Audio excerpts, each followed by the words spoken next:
Federation live im Catch-Saal Kreuzberg. I am the real Olaf. I am the real Zeitenwende. And this is the real Zeitenwende of wrestling tonight, cause it's MysteryMayhem!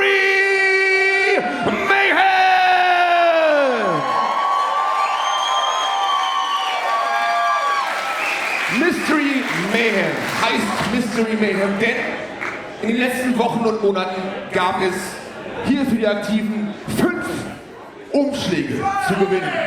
5! Genau, 5 Umschläge, den jeweils ein Sieger bekommen hat und in jedem Umschlag die Chance auf einen Titel der German Wrestling Federation. Keiner weiß, welchen Titelkampf er gewonnen und gezogen hat. Das aber finden wir jetzt hier heraus. Berlin, are you ready? Here we go. These are the winners of the 5 MysteryMayhem envelopes. Auf dem Weg zum Ring. It's the most unpredictable night of the year in the German Wrestling Federation. This is MysteryMayhem.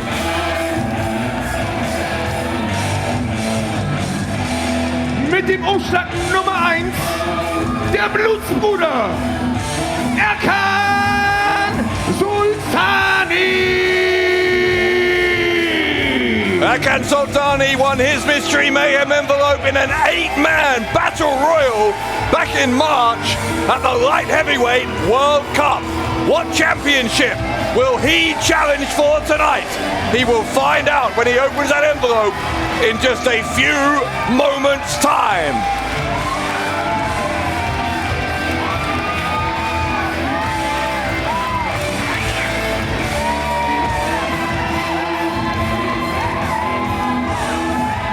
Tarkan Sultani mit Umschlag Nummer 1. Umschlag Nummer 2 hat gewonnen und damit auf dem Weg zum Ring.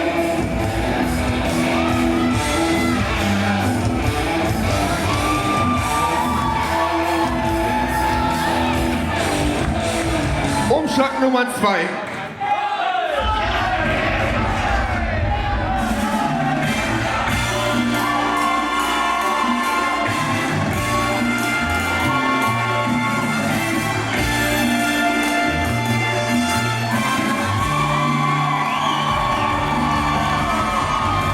Aus Adana in der Türkei der Adana Bulldozer Aytac.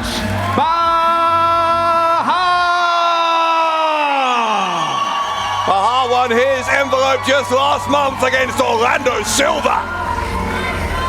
Und ebenfalls einen Umschlag gewonnen hat der Tiger aus Berlin, Toni.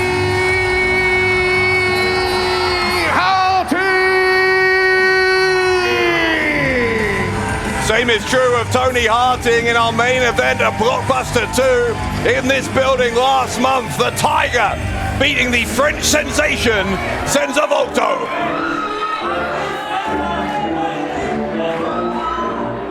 Und auch er hat gewonnen in den letzten Monaten. Und auch er hat einen Umschlag heute Abend bei MysteryMayhem. Umschlag Nummer 4 für Mr. No Bullshit aus Erfurt in Deutschland, Marius Al-Ani. Al-Ani, another one who won an 8-man battle royal in his case at Global Warning back in February. As here comes the last remaining envelope Und der holder. 5. und letzte Umschlag für den Sultan of Wrestling aus Istanbul in der Türkei,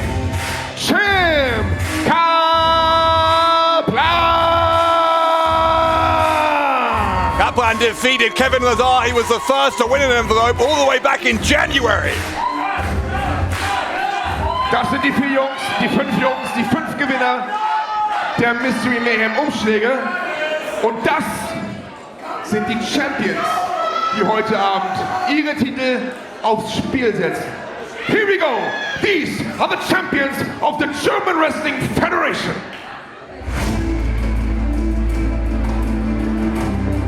5 Here they come, all of our champions about to enter onto the stage. German Wrestling Federation Berlin Champion, the Belgian War Machine aus Belgien, Mike Vecchio. German Wrestling Federation Loserweight Champion, der schlechteste Wrestler der German Wrestling Federation aus dem Freistaat Bayern, Feyyaz Aguila. German Wrestling Federation Tag Team Champions,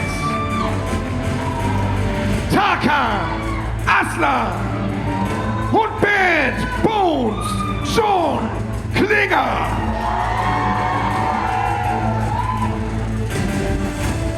Und der Weltmeister, German Wrestling Federation World Champion aus Deutschland, the X-Men, Axel Tischer.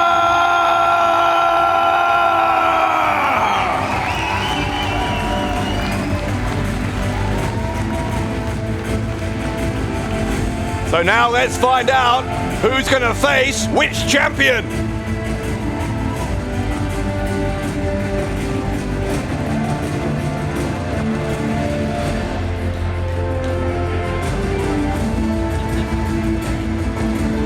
So, und jetzt wird's spannend.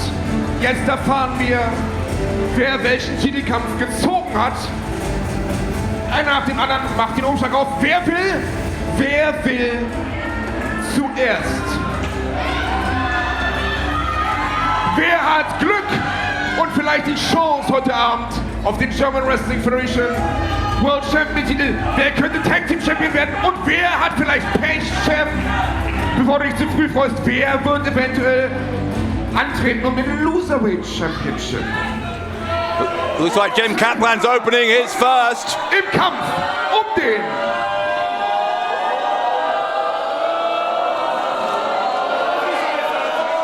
The Sultan of Wrestling will get a shot at Spannend. the Tag Team Championships. Im Kampf um den German Wrestling Federation Tag Team Championship. Okay, Champ. Du bleibst auf jeden Fall noch kurz hier, denn du brauchst noch einen Partner. Einer von diesen Herren hier. Ja, das wollte ich schon. Du musst nicht alleine, das weißt du schon. Ja. Hättest du irgendwen am liebsten von denen? Well, I'm saying, of course, Kaplan doesn't know which of these four other envelope holders is going to be his partner yet. Marius Alani. Geht ja schon da. Marius Alani opening his next, the demigod.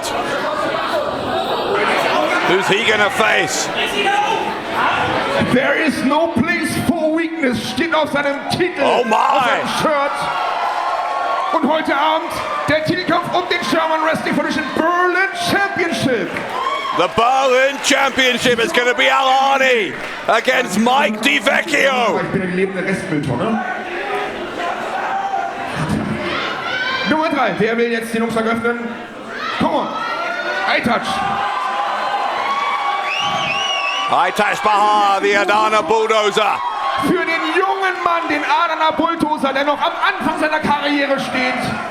Aytac Bahar, vielleicht um den German Wrestling Federation Championship, vielleicht auch nur der Loserweight. Beide Titel wären noch möglich. It's envelope number 2, what's inside it?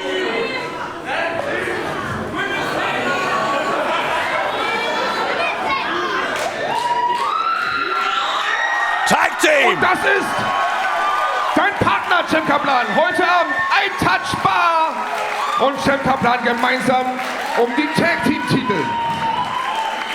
So Kaplan and Bahar will challenge Tarkan Aslan and John Badbones Klinger for the tag team titles. So. So it's feast or famine now, loserweight title or world title. Who's got which envelope? Also nochmal ganz kurz. Da steht noch der German Wrestling Federation World Champion und der Loserweight Champion. Das heißt, einer von euch beiden hat das große Glück und kämpft heute Abend um den Loserweight Champion. Erkan Solzani, another member of Blutsbrüder. avoided facing his stablemates for the tag team titles. Freude oder eher nicht so große Freude? Kampf um den World Championship oder doch nur Loserweight? Is he going to challenge to be the best wrestler in GWF, the world champion, or the worst wrestler, the Loserweight champion?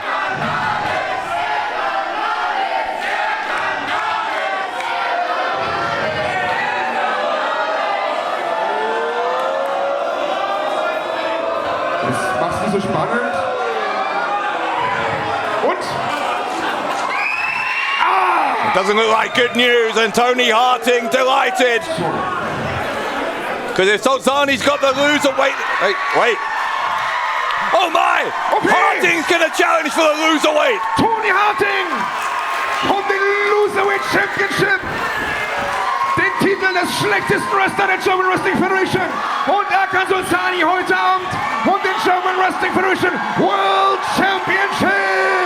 So Harting against Feyyaz Aguila for the Loserweight, and that means it's Erkan Solzani and Axel Tischer for the GWF World Championship. Gegen die X-Men. Axel Tischer. Berlin tonight by MysteryMayhem.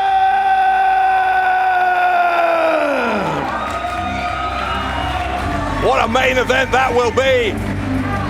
Erkan Solzani, for all of his success here in the German Wrestling Federation, has never been the GWF World Champion. He's had his opportunities in the past. He will get another one here tonight against the Axeman.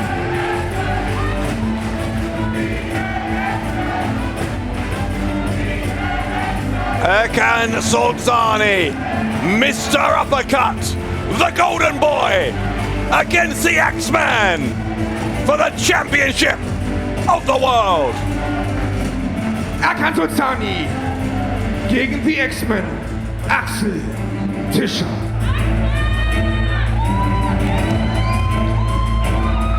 Das erste Match, finally, ist ein 10-Man MysteryMayhem Elimination Tag Team Match. Auf dem Weg zum Ring. Another part of the MysteryMayhem tradition, the MysteryMayhem match. 5 on 5, and the opponents chosen at random. It could be friend versus friend, or enemy versus enemy. Aus Mexico City, Mexiko, El Rudo Rudissimo, Orlando Silva. Another Blutsbrüder member, Orlando Silva, former world champion.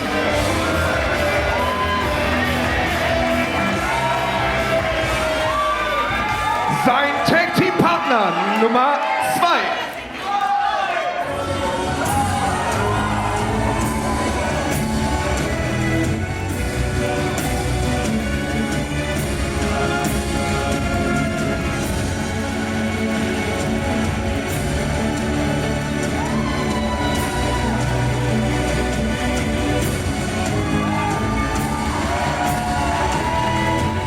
Der erste Teilnehmer vom gegnerischen Tag-Team aus Großbritannien, the Ambassador of British Wrestling, the Anarchist, Mr. Doug Williams. Well, something of a surprise to see Doug Williams here, but always welcome the Ambassador of British Wrestling. Auf dem Weg zum Ring für das Team von Orlando Silva.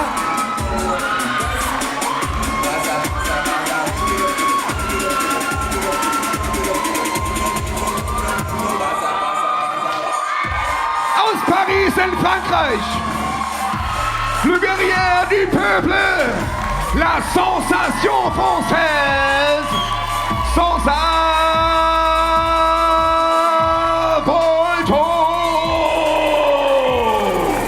Listen to the ovation for the French sensation, Senza Volto, one of the absolute crowd favorites here in the German Wrestling Federation.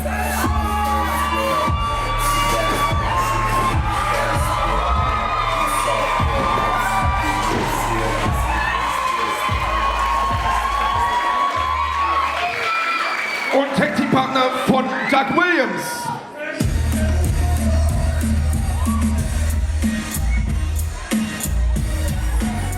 Coming from the Kiel side, Kiel in Deutschland, Bennet Brown.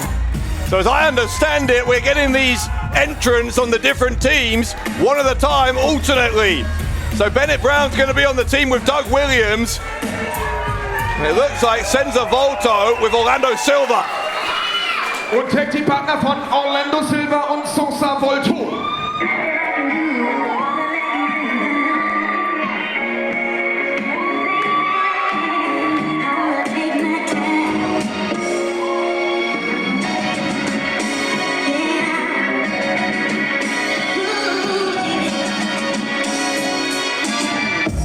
Aus Berlin, the Fresh Prince of Bel Air of Berlin, Joshua Amaru.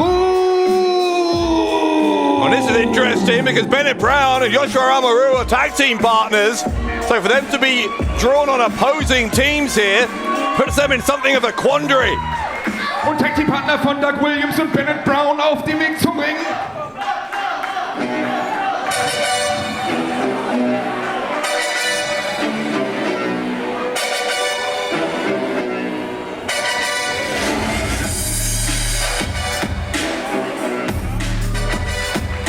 Mit einer Größe von 2,10 Metern, der Basketball-Profi aus Berlin,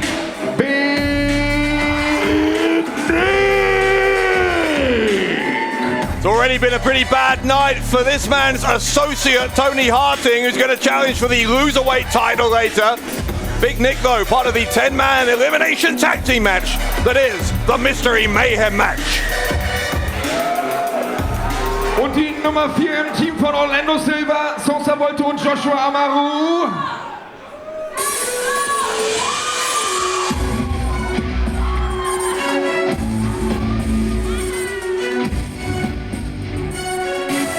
Aus Teheran, im Iran, das persische Wunderkind, Arash.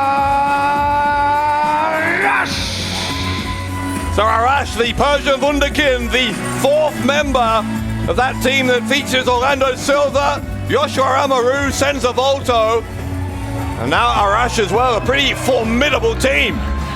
Okay, 2 fehlen noch im Team von Doug Williams auf dem Weg zum Ring.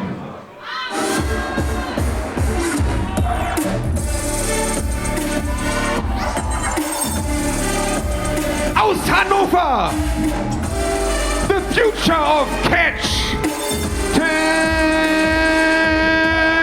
Stübing. Well, I still can't quite get over the fact that Tim Stübing has betrayed his own brother Tom.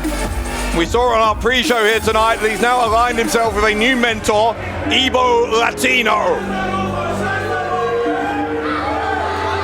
Und die Nummer 5, der letzte Mann im Team von Orlando Silva auf dem Weg zum Ring.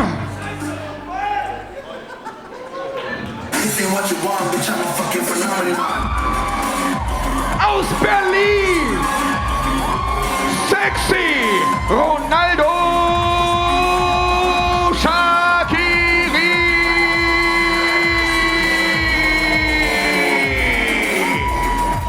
Well, Ronaldo Shaqiri, one half of Team Crazy Sexy.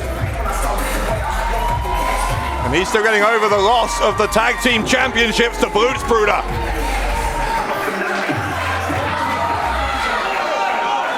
Und jetzt der letzte Teilnehmer, der 5. Mann für das Team von Doug Williams.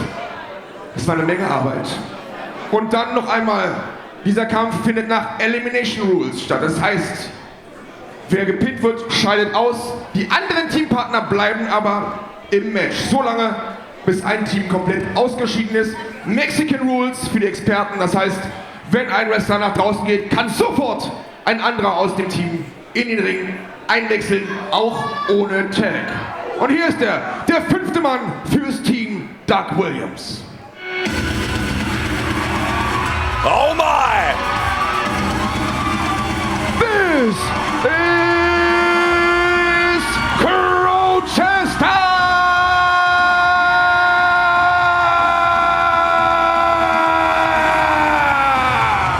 Crowchester, the winner of the 2022 Light Heavyweight World Cup, and he is the final member of this team that looks like it's being headed up by Doug Williams.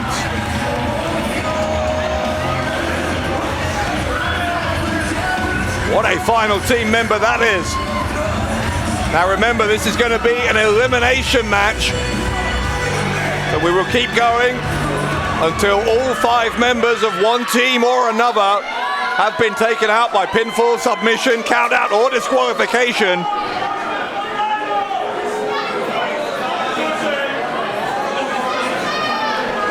I'll tell you what, referee has got a very difficult job on his hands to keep these 10 men under control.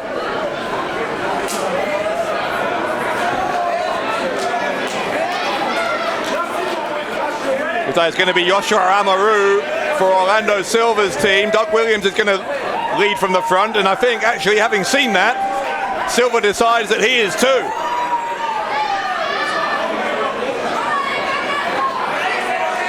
Two veterans of the European scene to start things out then in this year's Mystery Mayhem match.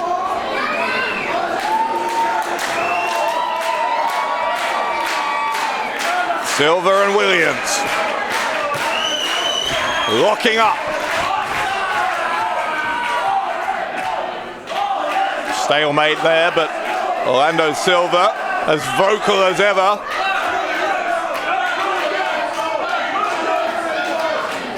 Silva, for all of his accomplishments, the most recent one in terms of championship gold was he was a tag team champion alongside Erkan Sultani in the recent past, and I'm sure Silva will be watching carefully when his tag team partner and associate from Blutsbrüder, Erkan Sultani, challenges Axel Tischer tonight for that world title.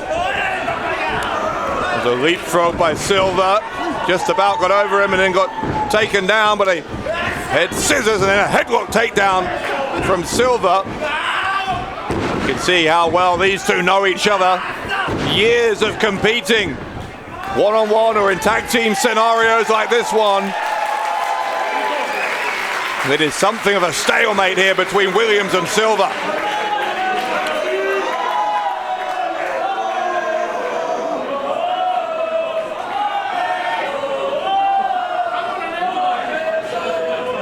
Back to square one. Williams this time grabbing a wrist lock. Silva with a shoulder roll to free himself, sweeps the legs away of Williams. Now he might look to try and force the submission, it looks like.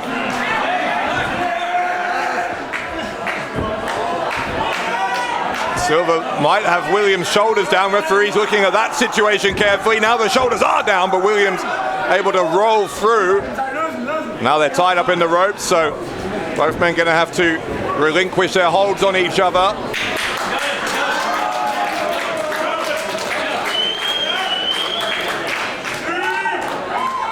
And again, I think we're no closer really to seeing who's able to gain a sustained upper hand against the other. The clothesline attempt from Silva, a leaping uppercut from Doug Williams. Got with a headbutt.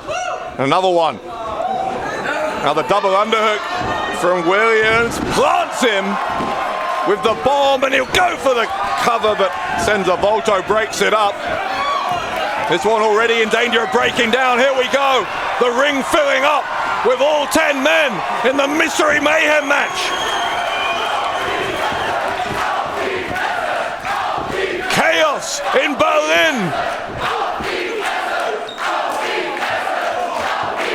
It's hard to keep track of the action here, but you see Arash and Bennet Brown going at it on the outside of the ring there. Inside the ring, it's an interesting showdown. Senza Volto, eyeball to eyeball with Crowchester.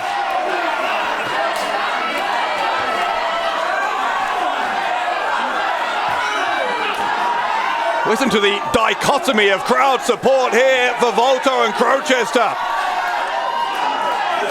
Two of the absolute favorites among the GWF faithful. They shake hands and here we go. Volto to the ropes, a leapfrog from Crowchester. Volto slid underneath. Shoulder block from the French sensation, a nip up from Crowchester. And again, Volto will send him to the ropes. Another leapfrog. Crowchester leapt over the top. Shoulder block from the light heavyweight World Cup winner. Cartwheel and lands on his feet with the backflip. Both men showing off their acrobatic skills. The roundhouse kick didn't find its mark for Volto. Another cartwheel from Crowchester to prevent him being taken down. What I guess was an arm drag attempt by Volto.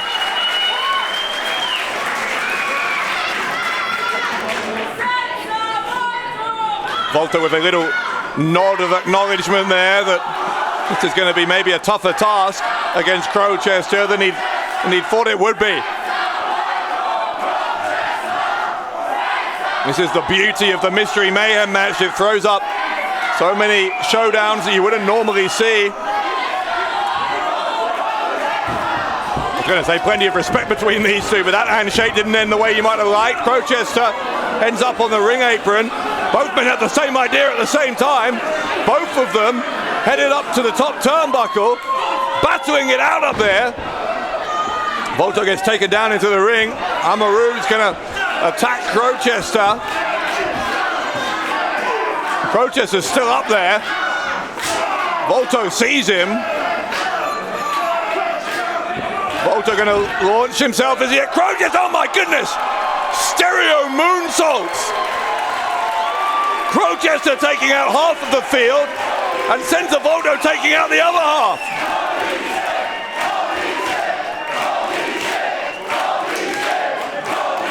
This has been wild, absolutely wild, and there haven't even been any eliminations yet.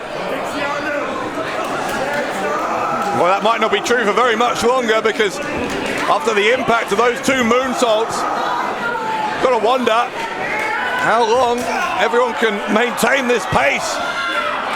Tim Stübing in there against Orlando Silva now. Bennett Brown coming in. Double clothesline from Bennett Brown. Well, Brown's on Stübing's team. Brown leaping over the top of Silva. Shoulder block by Bennett Brown. Not sure if Bennett Brown realised that he took out one of his team members, or whether he intended to. Maybe he just doesn't like Stübing, which I think would be pretty understandable if true. Silva went for the clothesline, couldn't get it, and now Bennett Brown going to try and pick him up and drops him with a spine buster. Brown looking for the first elimination of the match, but Orlando Silva kicks out on two.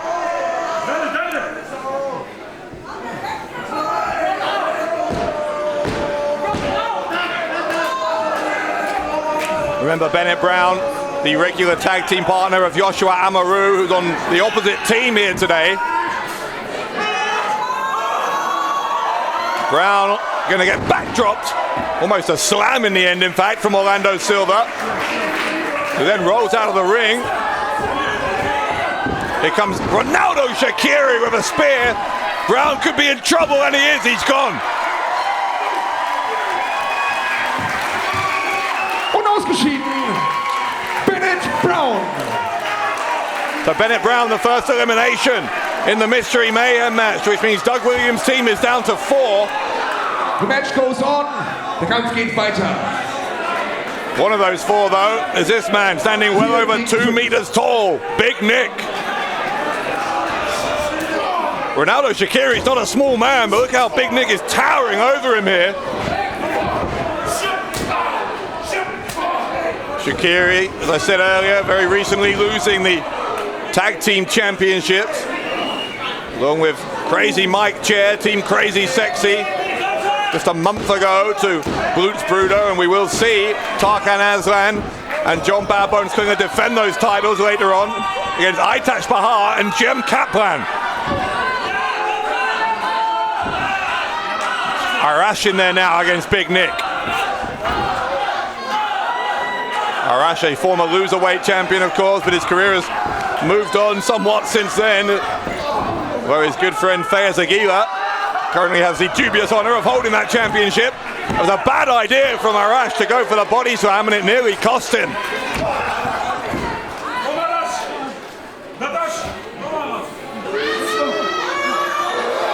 Big Nick gonna pick up Arash. He's manhandling the Persian wunderkind here. Is Big Nick. Toni Harting, if he didn't have his own things to worry about tonight, I'm sure would be watching this and would be very impressed with what he's seeing from Big Nick. Well, Nick went for the splash, but Arash had moved out of the way as a kick to the side of the head from Arash.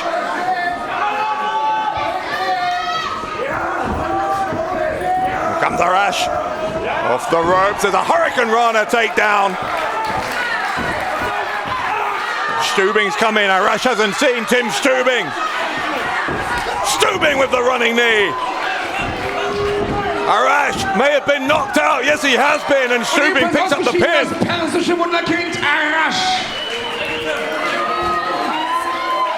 That levels things up. It's 4-on-4 now. Arash was part of Orlando Silva's team, so with him gone and Bennett Brown gone, it is 4-on-4, and it's going to be Joshua Amaru, Bennett Brown's normal tag team partner, in there against Stübing now. Remember Tim Stübing as he kicks Amaru right in the midsection here.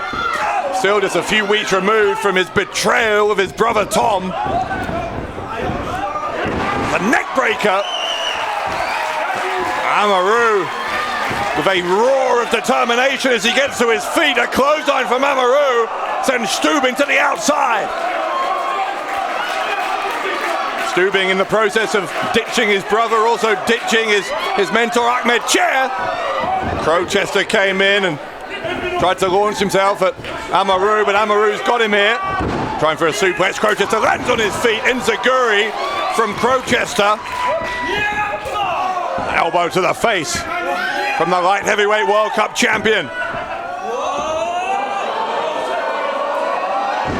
Crowchester with the arm drag. Amaru goes down as a boot, but he got caught, flipped back onto his feet and clotheslined by Amaru.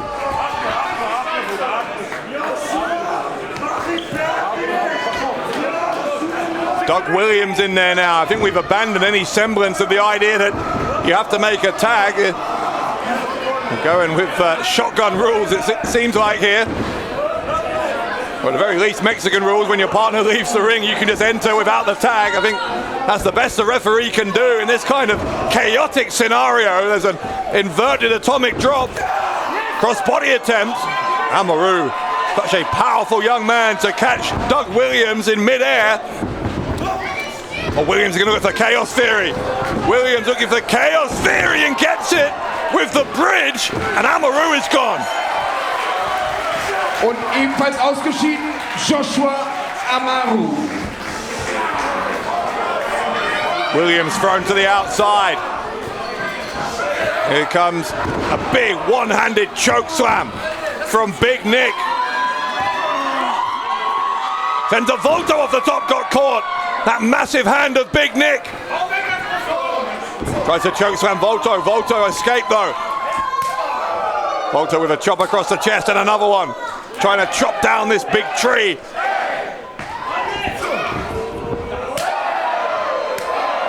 Volto again, just doing what he can. Gonna take a lot of work to get Big Nick off his feet, and that work not going to plan because Volto gets sent to the ropes here. Clothesline attempt, a baseball slide from Volto takes him out of the ring. The spear from Shaqiri. Big Nick distracted. And now the handspring into the cutter on Big Nick. French Sensation with the leg hook, and Big Nick is out of here. Big Nick. Crowchester though straight away, the drop kick into the back of Senza Volto. Ronaldo, Shaqiri, and Crowchester. Big lariat from Ronaldo, Shaqiri. Here comes Tim Stübing. Stübing with a big clubbing blow across the back. Shaqiri, back body drop. Crowchester's gonna get caught as well by the former tag team champion and gets power slammed. From that gorilla press position into a power slam. Ronaldo Shaqiri at his best here in the Mystery Mayhem match. Crowchester tried to, or rather Shaqiri tried to lift Crowchester, it didn't work, and in the end, springboard into the cutter from Crowchester will take out Ronaldo Shaqiri. Ronaldo Shaqiri. Damit 2 gegen 2. Well, if you're keeping score at home, we're down to 3 on 2 now. Doug Williams, Tim Stübing, and Crowchester still remaining for one team. While on the other team, the unlikely pairing, you've got to say, of the French sensation Senza Volto and the Blutsbrüder member Orlando Silva. Here comes Volto. Volto looking for that handspring again. Doug Williams caught him. Williams is going to go for Chaos Fury. There's a high knee from Volto. Volto, I think I know what he's planning here. Middle rope, top rope. Picture perfect moonsault on Doug Williams. But Crowchester's going to break it up. Crowchester with a German suplex. There's Silva with the uppercut. Stübing taking out Silva. The chaos continuing here.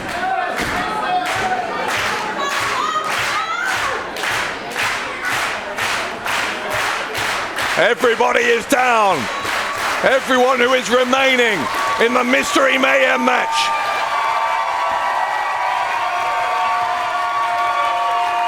Williams and Volto, eye to eye again. And here we go, unloading with the elbows. Senza Volto trying to get the upper hand, but now Williams switches to uppercuts. The ambassador of British wrestling against the French sensation. Williams looks for Chaos Fury. Volto escapes out the back, flips back onto his feet. Kick to the midsection. Volto looking for the Eiffel Tower on Williams. The Eiffel Tower, the hook of the leg, and Williams is gone. Und ausgeschieden. The ambassador of British wrestling, Doug Williams. Straight away though, Stübing assaulting Volto. Volto with no time to rest. Stübing dropping the back of the head of Volto across his knee. Silva now. There's a Samoan drop from Orlando Silva, the Blutsbrüder member. Silva trying for the splash. The legs went up from Stübing to protect himself. Stübing in the corner, tried for the running knee. Silva moved out of the way.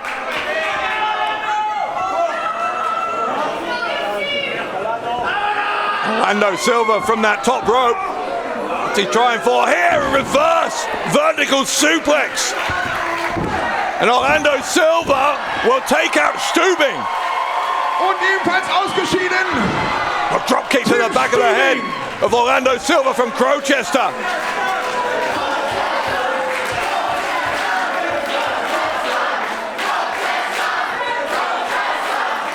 Listen to the support here for Crowchester. Und ist der letzte noch stehende Mann im Team von Doug Williams.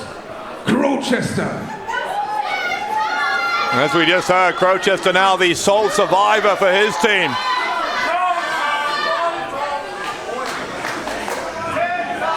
What a slap across the face. Volto and Crowchester battling it out to win this Mystery Mayhem match. Crowchester fighting on his own. Orlando Silva still in for his team. 2-on-1 for Silva's team, and Silva may have just been a difference maker there. And Silva and Volto, unlikely tag team partners. Volto doesn't want any part of an alliance here with Silva.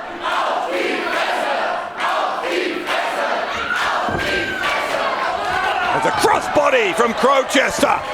While those two were arguing, Crowchester takes advantage. Now a moonsault from Crowchester. Gonna try and pin them both. Can he do it? No, both men kick out.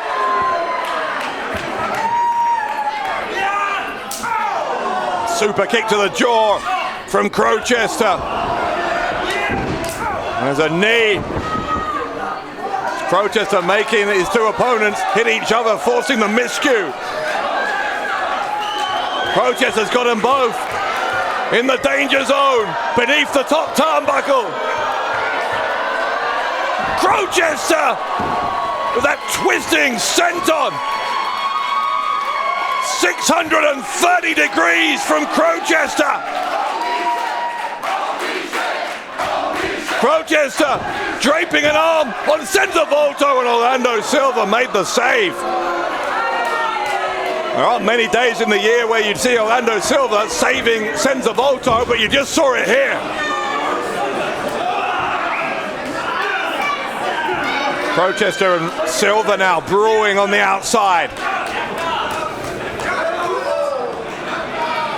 Crowchester thinks he has neutralized Silva. He's going to turn his attention back, I think, to Senza Volto, but may have been premature because Silva's still there. Crowchester kicked him away. Volto, though, taking the opportunity, forced by that distraction.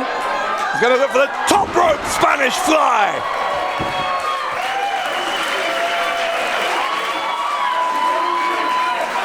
Crowchester's out. Silva's going to steal the pin. Orlando Silva wants the glory for himself, and he gets it. Und das ist die Entscheidung in diesem Kampf. Und damit der Sieg für das Team. Orlando Silva, El Rudo, Rudísimo aus Mexico City, Mexiko. Gemeinsam mit der French Sensation aus Paris, Frankreich, Senza Volto. Confirmation there from our ring announcer Olaf that it is Senza Volto and Orlando Silva, after all is said and done, as the smoke clears here. Silva and Volto, they might not be best friends, but they are the two surviving members of their team in this year's Mystery Mayhem match. La sensation française, Senza Volto und der Blutsbrüder, El Rudo Rudísimo, Orlando Silva. Orlando Silva and Senza Volto somehow coexisting. They took out Crowchester and they won the Mystery Mayhem match. Das nächste Match ist angesetzt auf einen Fall. Und es geht um den German Wrestling Federation Women's Championship.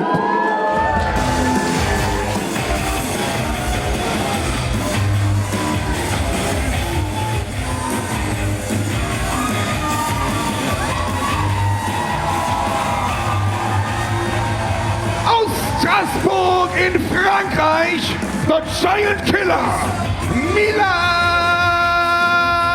Smidt. Mila Smidt back here in GWF, a last-minute replacement for what would have been Jessy J's scheduled opponent, and so we're going to see another championship opportunity for Mila Smidt. Jessy J defeated her at Global Warning back in February. Will Smidt have more luck this time around? Aus Straßburg, Frankreich, the Giant Killer, Mila Smidt.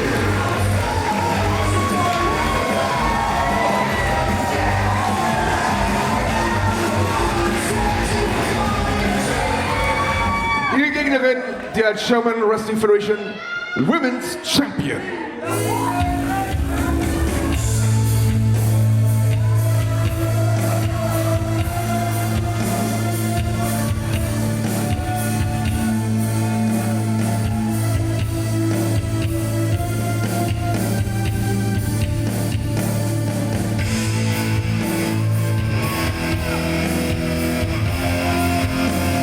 Aus Salzburg in Österreich, the Candlestick Pitbull, Jessy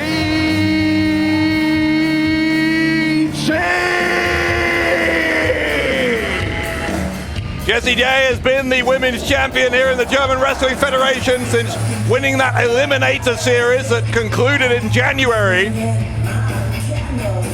The kendo stick pitbull. Since defending, as I said, against Mila Smidt in February. And another successful title defense last month at Blockbuster 2 against Tyra Gates. So we're, 4 months in now to this reign. German Wrestling Federation Women's Champion, the Candlestick Pitbull, Jessy J. And from Jessy J's point of view, I'm sure she will tell you that that reign is going to last a lot longer because she is not short on self-confidence, isn't Jessy J? But make no mistake about it, Mila Smidt will have learned an awful lot from their previous encounter. And Smidt will come in here with a renewed sense of purpose. As fate has ordained, as I said, she wasn't meant to be here, but she's been given a last-minute opportunity. Oh my, slap across the face from the champion.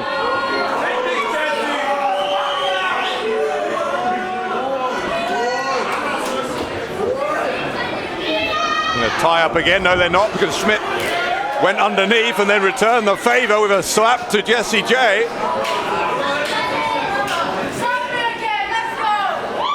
You hear that? Mila Smidt inviting Jessy J to slap her. Lured her in and took her down. This is what I'm talking about when I say that Smidt has learned exactly the temperament, exactly the in-ring style of the champion.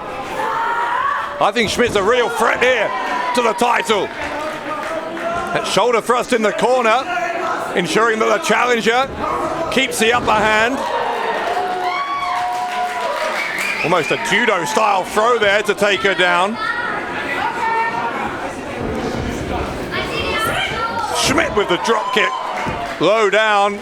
Jessy J was in that seated position. Now she's in a horizontal position and she was able to get that left shoulder up just about to keep her title reign going.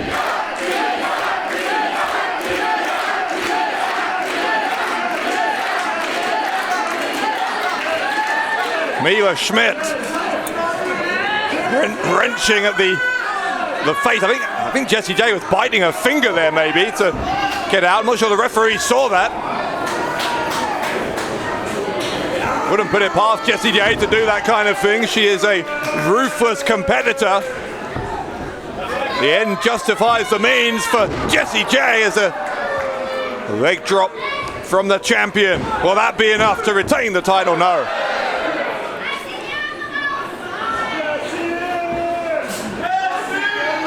This, of course, the first of 5 championship matches tonight. The other 4 are all determined by those Mystery Mayhem envelopes. If you are just joining us, Axel Tischer, the world champion, will be defending against Erkan Solzani. It was Solzani's envelope that contained the world title opportunity. Right now, though, it's all about the women's title, and Mila Smidt with this second chance against Jessy J. She's made the most of it so far. She gets her leg up and a knee right to the jaw. Jessy J is stunned. There's a cover and a 2.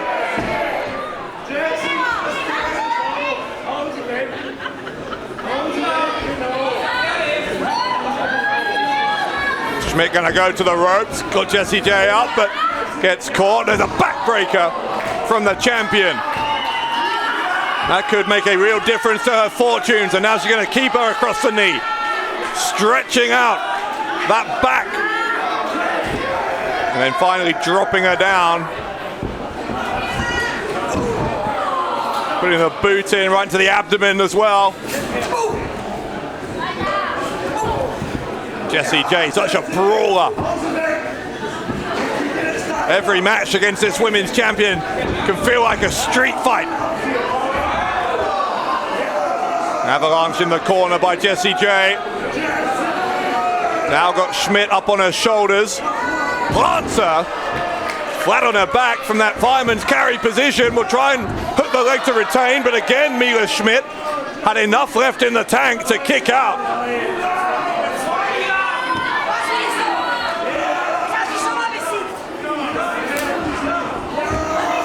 Jay talking some trash here to Smidt as she picks her up. Trying for a power bomb maybe. Smidt trying to fight.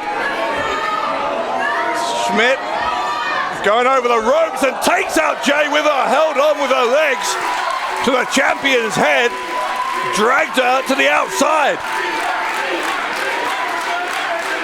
And it's Smidt with the high ground. Mila Smidt. Crossbody off the top. Oh, got caught by Jessy J and dumped on the edge of the ring.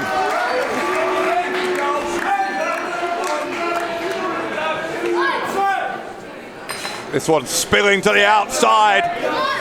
Women's title on the line as Jay again sending Mila Smidt into that ring apron. They are right out in the crowd here. Brawling. Need to be careful of the referee's count because, oh God, Jay sent hard into one of the walls of the arena. Smidt following in with a knee to the face. This is just a fight now.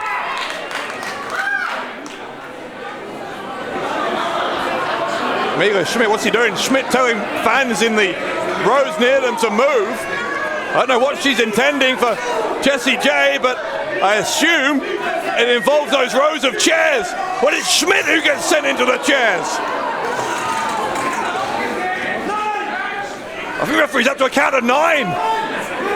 Oh, it's a 10. It's a double count out. Das ist die Entscheidung des Referees. Countout bis 10. Beide Wrestlerinnen wurden ausgezählt. Damit also Double Countout in diesem Titelkampf um die German Wrestling Federation Women's Championship. Und damit weiterhin German Wrestling Federation Women's Champion, the Candlestick Pitbull, Jessy J. Well, you heard it. Double count out means that Jessy J retains the title, but ultimately that wrestling match really just boiled out of control, became a fight on the outside. Neither woman paying sufficient attention to the referee's count, and the result is that. A double count out, which is worse news for Smidt than it is for Jay, because Jessy J holds on to that treasured women's title for another day.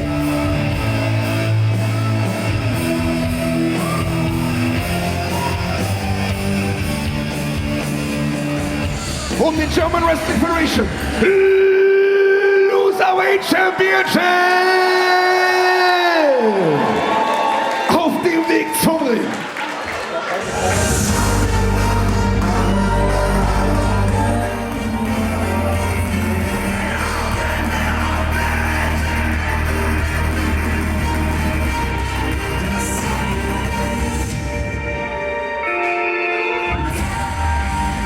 In Begleitung von Big Nick mit einem Gewicht von 103 Kilogramm. Der Tiger aus Berlin, die perfekte Naturgewalt. Toni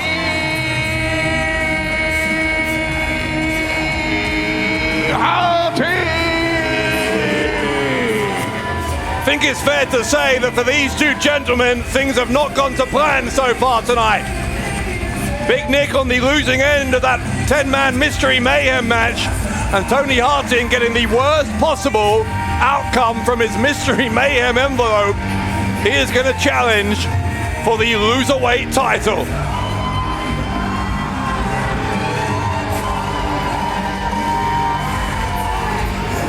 And he's not very happy about it, as you can see.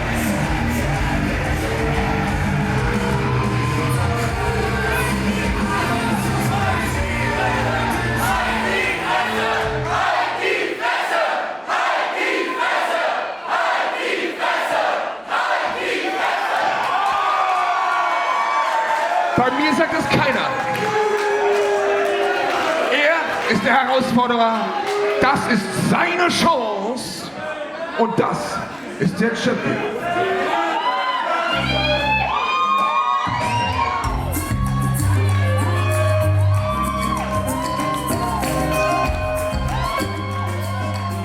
In Begleitung des persischen Wunderkinds, dem längsten Loserweight-Champion aller Zeiten, Arash, mit einem Gewicht von 75 Kilogramm, aus München im Freistaat Bayern, der amtierende schlechteste Wrestler der German Wrestling Federation, der amtierende Loserweight Champion, Aguila Feyyaz!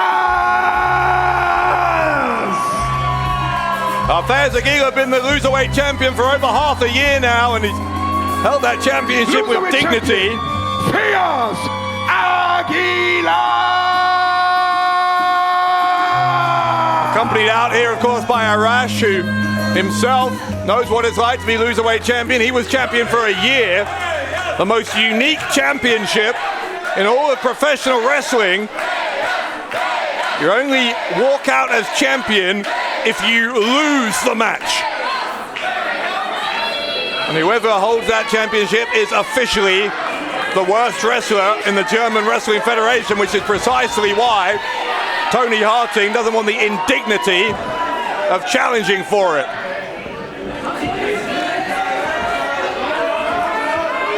Harting believes he is way above this level. He spent several months as the Berlin champion, ending at the end of last year. Currently the holder, of course, of the Golden Chance, which allows him to challenge for the world title whenever he wishes. So I'm sure he'll be seeing this as an inconvenience, a stumbling block along the way, but he needs to be careful that he doesn't underestimate Feyyaz Aguila, because, my goodness, can you imagine if Toni Harting left MysteryMayhem as the Loserweight champion? Not looking very likely, though, based on that opening shot from Feyyaz Aguila.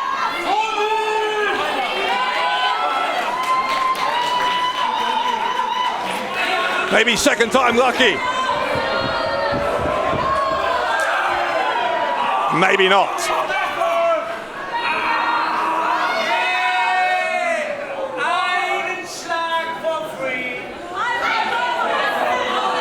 Harting certainly can have a shot at the face for free.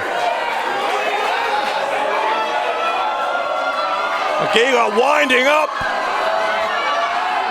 And Harting ducked, but now Aguila ducking as well, and then he does get the slap across the face. He was promised a free shot, and in the end he took one. The drop kick from Aguila. Harting backed into the corner.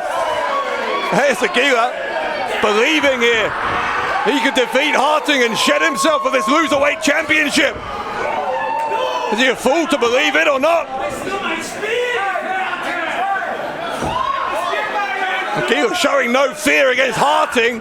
Tried for a missile drop kick but got swatted away by the Tiger.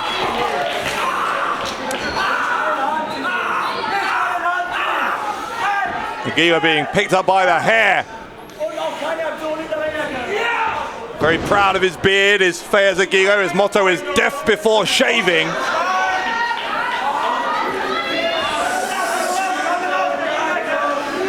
Toni Harting not remotely impressed with the male grooming of Feyyaz Aguila. The only thing Harting is interested in is making sure he humiliates this young man.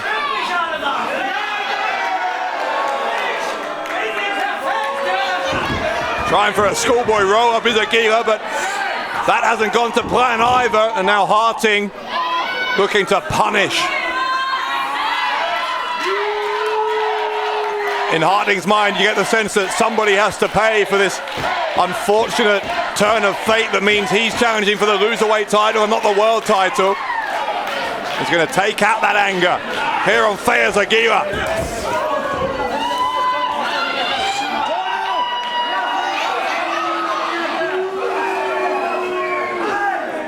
Harting with rights and lefts, slapping the face nonchalantly. Again, it's all about not just winning, but embarrassing Aguila, but maybe that's a mistake. Maybe he is underestimating Aguila. Harting's in trouble. Aguila planted him. DDT. The head of Harting bounced off the canvas. Don't tell me. Don't tell me. No, no, no. Only a 1 count. Only a 1 count. Arash is on the apron. Harting trying to take a swing at Arash. Aguila, though, blocking the attempts at the strikes from Harting. Another kick to the head. Aguila's still coming here at Harting. Feyyaz Aguila, clothesline. Again to the ropes, another clothesline, but Harting again doesn't go down. 3rd time maybe. Oh, he got caught, went for a crossbody. Went for a crossbody, ended up on the shoulders of Toni Harting. Aguila is able to get into the corner. Shoves Harting away. Middle turnbuckle. This time the missile dropkick does find its mark. Aguila. Could it be over? The Loserweight title reign? No.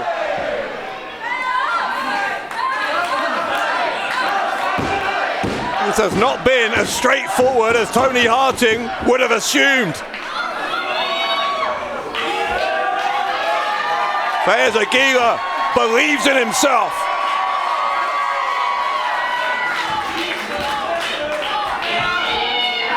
Aguila looking for in a fisherman's position there, but whatever it was, he took too long. Discus elbow, knocking Feyyaz Aguila down to the canvas. Now Harting has him up on the shoulders. This is big, big trouble. Big, big trouble for Feyyaz Aguila. Aguila is out. Well, Harting could pin him. Harting could pin him whenever he wants now. The buckle bomb by Toni Harting. Harting seemingly determined to teach Aguila a lesson, but again that might be a mistake. And Aguila again is fighting back. Spinning kick to the head. And now Harting with a spine buster.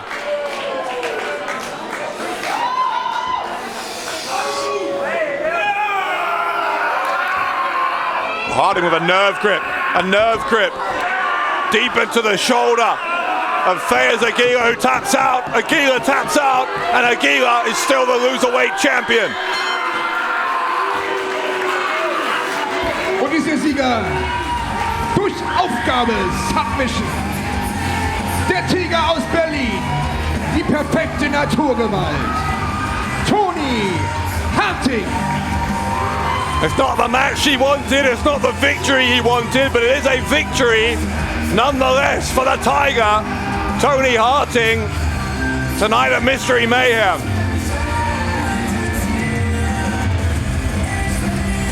Feyyaz Aguila will have to wait another day until another time, until he can get another opportunity to get rid of that Loserweight title.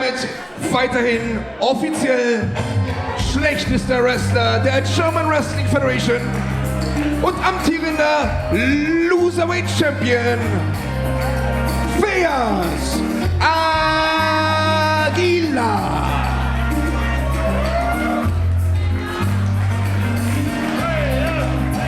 Aguila realizing that he's still the Loserweight champion. Arash's tag team partner. I'm not sure what he's saying to him. He's upset about something, but Aguila asking Arash to help him up. Heartbreaking for Aguila, who put up a hell of a fight there against Toni Harting.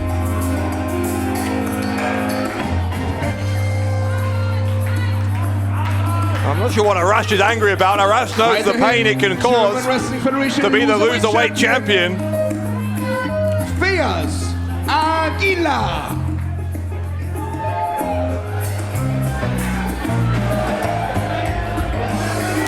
What is that? What was from Arash. What on earth? A slap to Aguila from the Persian Wunderkind.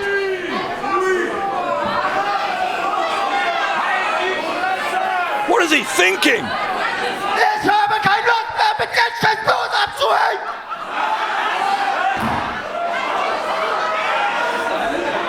Arash has lost it. I don't know what we just saw. Why on earth would Arash attack his friend, Feyyaz Aguila?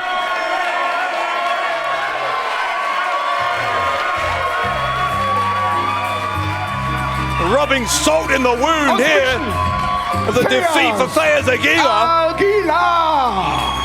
His friendship with Arash apparently over. Das nächste Match ist ein ganz besonderes Match für einen Mann, den ich jetzt ankündige, aus Berlin. Er muss hier heute Abend gewinnen. Denn er will einen Kampf um den German Wrestling Federation World Championship.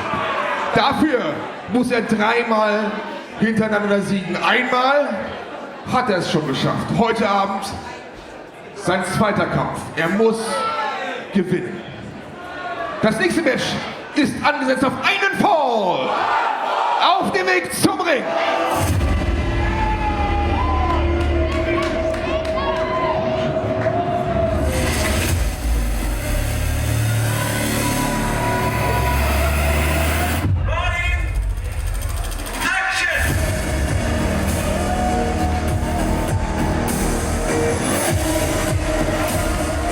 Mit einem Gewicht von 121 Kilogramm aus Berlin, Pascal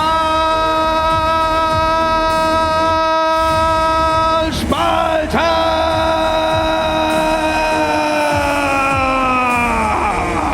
The German heavyweight, the star of Berlin and a former three-time GWF world champion who has made no bones about the fact that he intends to make it a fourth time as champion.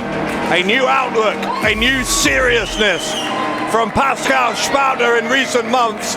And he has been told that if he can win 3 matches in a row against some of the best the GWF have to offer, that he will get that opportunity. Aus Berlin, Pascal Spalter! He won the first one last month at Blockbuster against Fast Time Mudo.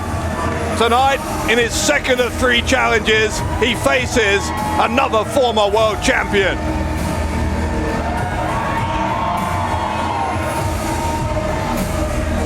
Sein Gegner.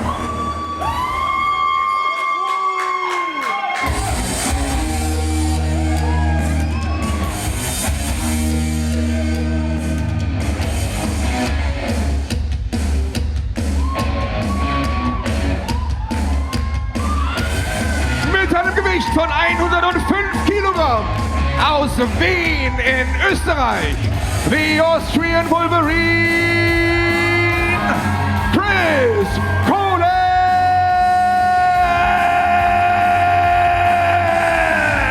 The Austrian Wolverine, been such a staple of the GWF down through the years, including a title reign, 3-4 years ago now, that lasted almost a full calendar year.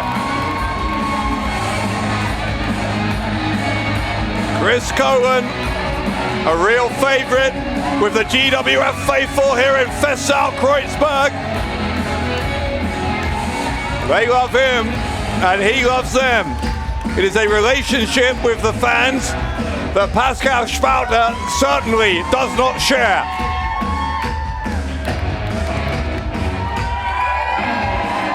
Aus Österreich.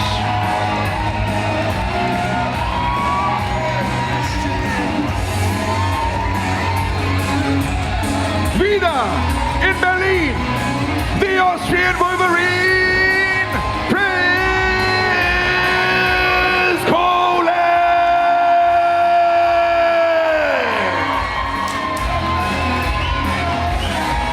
You know, it's all very well and good. Pascal Spalter talking about how he's going to become a 4th world champion, but the idea that he's going to just waltz past Chris Colen here is absolute folly. There'll be a lot of people who think that Colen is the favorite against Spalter. It's certainly, at best, a coin toss, because Spalter and Colen are so well matched, both of them with that world championship pedigree.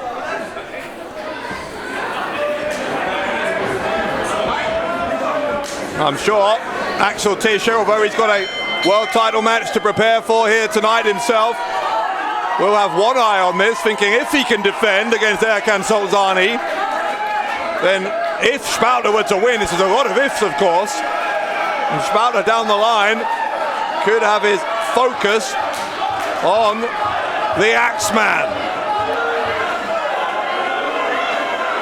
That being said, if Chris Colen were to defeat Spalter, if Colen wanted it, you'd have to say that Colen would be right back in the reckoning for another shot at the world title. And there's another dynamic that by the time any of that happens, Erkan Solzani might have won the title tonight. He could be the world champion. So many question marks, so many unknowns around this world championship scene in GWF at the moment. A sign of just how strong the depth of this roster is.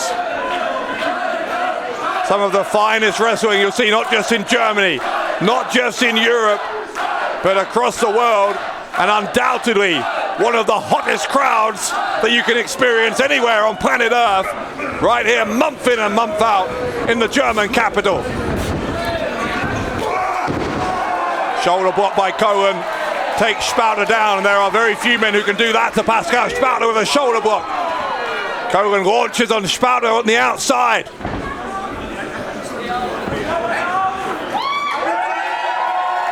This match was originally supposed to take place at Blockbuster last month. It was supposed to be Spalter against Colen in the first of Spalter's 3 trials, 3 tests to see if he's worthy of a world title match. Colen was unable to make it last month, so it got postponed to this month.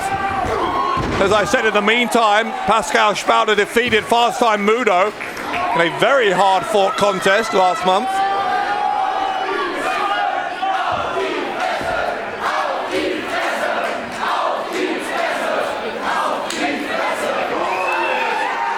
Colen looking to strike Spalter in the corner with the right hands. There's 3, 4, 5. Chris Colen unloading here on the Star of Berlin.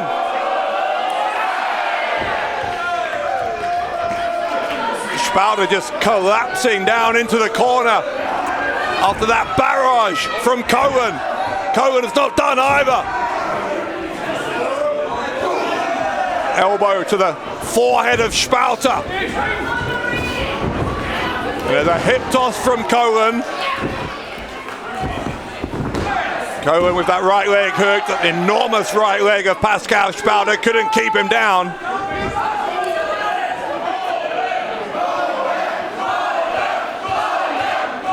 Spalter so used to having his own way, to manhandling opponents.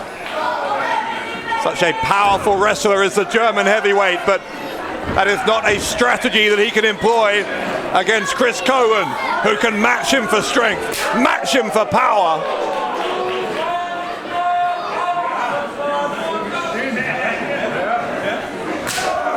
Exchanging chops now, Colen and Spalter. Colen looking for the Irish whip, gets reversed by Spalter. Spalter follows him to the ropes and a crossbody. That will take down anyone.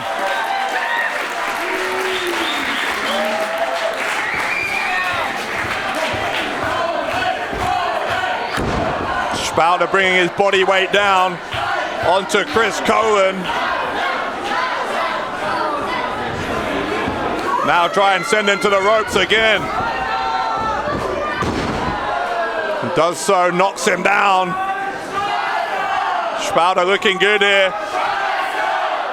Able to now start taking control of Chris Colen.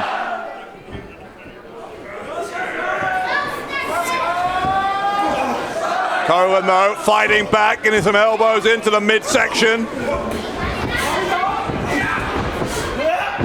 Elbow to the back of the face. Back of the elbow rather, to the face of Chris Colen. He's going to go for the cover here in Spalter, and right shoulder comes up for Colen. But Pascal Spalter continuing to press home this advantage now.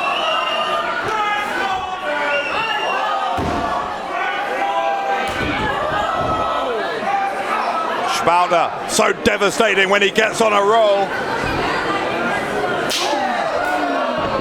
These two have competed in the past for that GWF World Championship. In fact, at Legacy, biggest show of the year in 2017 was when Chris Colen's year-long title reign began, when he defeated Pascal Spalter in a three-way match. Icarus, the other man in that contest. But Colen knows how to take down the German heavyweight, and he's got a chance to do it again here.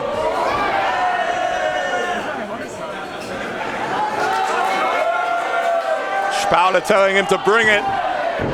Colen didn't need asking twice.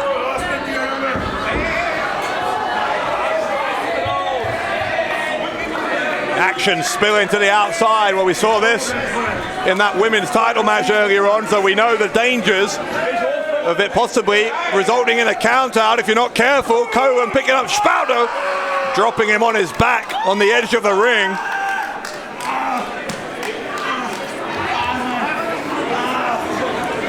You can hear from the cries of pain from Pascal Spalter that he absolutely felt that. Hard impact on Spalter, and that chop across the chest, equally devastating. The strength of Chris Colen here is on display, because Spalter looked like he had this under full control until just a few moments ago. Colen able to turn this one around like very few can.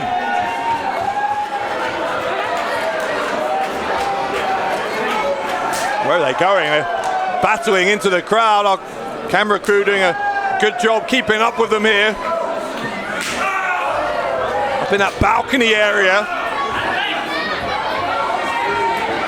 You can see some fans are moving out of the way for their own safety, which I think is a very smart move. Colen with a kick to the head of Spalter, who was seated on one of those chairs and now collapses to the floor.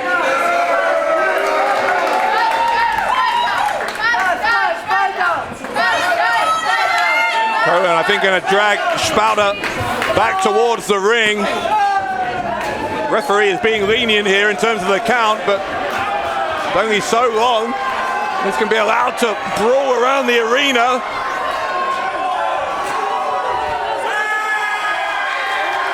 Spalter celebrating his own greatness. He hasn't even knocked Colen down.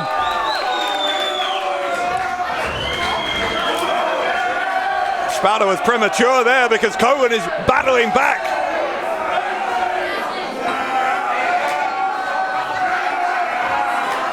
I think he's got the ears. Chris Colen got the ears of Pascal Spalter.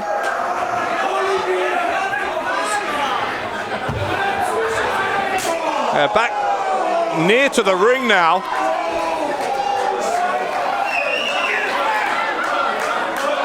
Spalter, I think he chopped Colen so hard he's hurt his own hand. Still they fight, slapping each other across the face.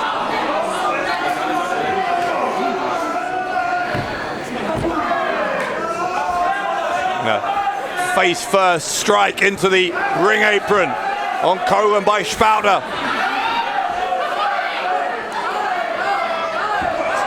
Spalter back in, Colen back in.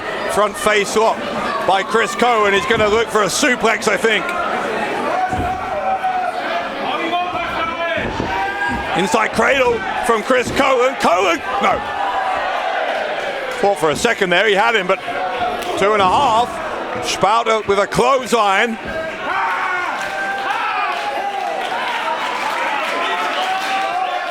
Remember, Pascal Spalter has to win this match. the second of 3 potential test matches that he has to earn himself a world title match. Already beaten Fast Time Mudo, has to beat Chris Colen, and then whoever he gets placed against next time around. You only get that third match if he beats Colen here. And that is far from a given at the moment. Colen ducks a clothesline. Spalter ducks a clothesline. Both men clothesline each other. They both had the same idea, and both men are down.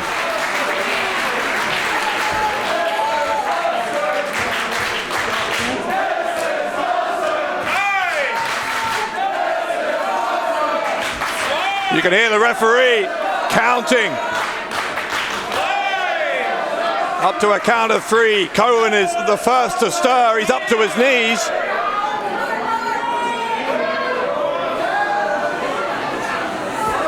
Colen now focusing like a predator on his prey. Spalter though able to block just at the last possible moment, realizing that Colen was coming for him.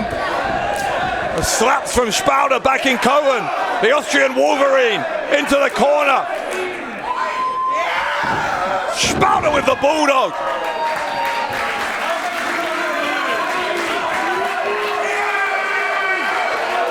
Pascal Spalter with a roar, as if to say that victory is imminent for the German heavyweight.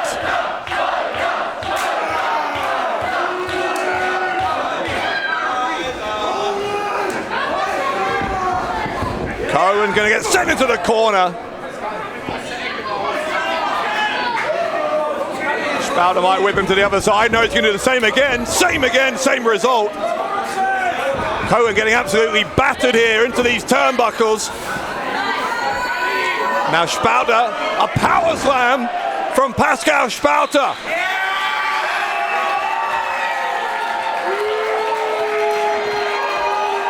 Spalter with his arms wide out apart. I think he might be looking for that crossface chicken wing that he's been using to tap opponents out in these past few months. That's exactly what he's looking for. Colen got him by that right wrist to prevent Spalter locking in the hold.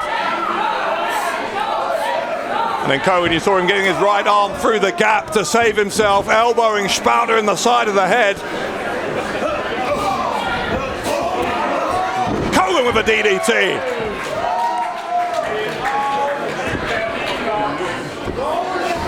Everything we expected and more here from Chris Colen and Pascal Spalter. 2 GWF world champions of the past, and certainly Spalter, probably Colen as well, would like to be a world champion of the future. Spalter has made that abundantly clear. Based on what we're seeing from Chris Colen, it is far from an impossibility for him as well.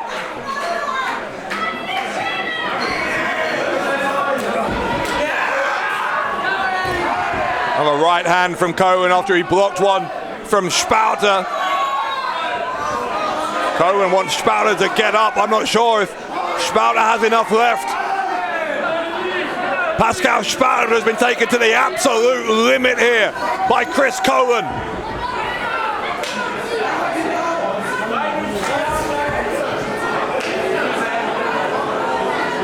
Spalter shaking his head as Colen tried to send him from one corner to the other. Can't resist it this time. Gets sent and hits the turnbuckles hard. Chris Colen is going to follow him. Here comes Colen. What a right hand by the Austrian Wolverine. Now Colen with the knee into the side of the head. Spalter is in huge trouble.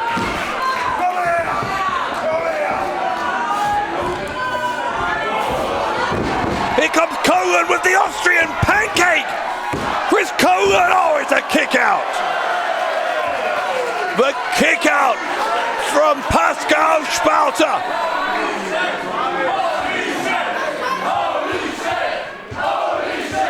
Chris Colen can't quite believe that Pascal Spalter kicked out, but that's exactly what he did.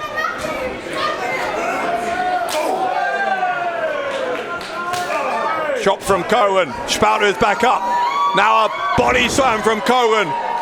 Put Spalter in position, and Colen is headed up to the top turnbuckle. Colen gets his balance, drops the elbow on Pascal Spalter. Colen got the leg hook. Has he got him? No. No, I don't think he did. I don't think he did. Referee says it's a 2 count.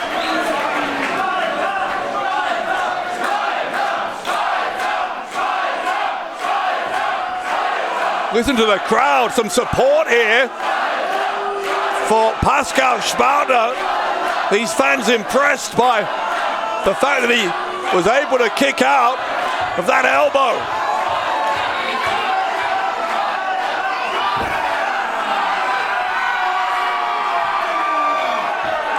Colen gonna try and end it.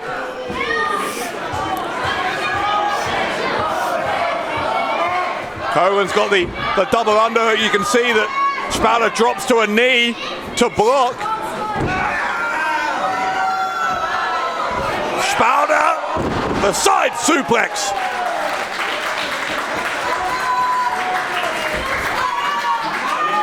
Pascal Spalter, though, not able to capitalize. He's been so punished here, so beaten up by Chris Colen. He's only just got to his feet now, but Colen is hurting too. And Spalter able to get on top of Colen. Looking maybe, I think, again for that cross-face chicken wing.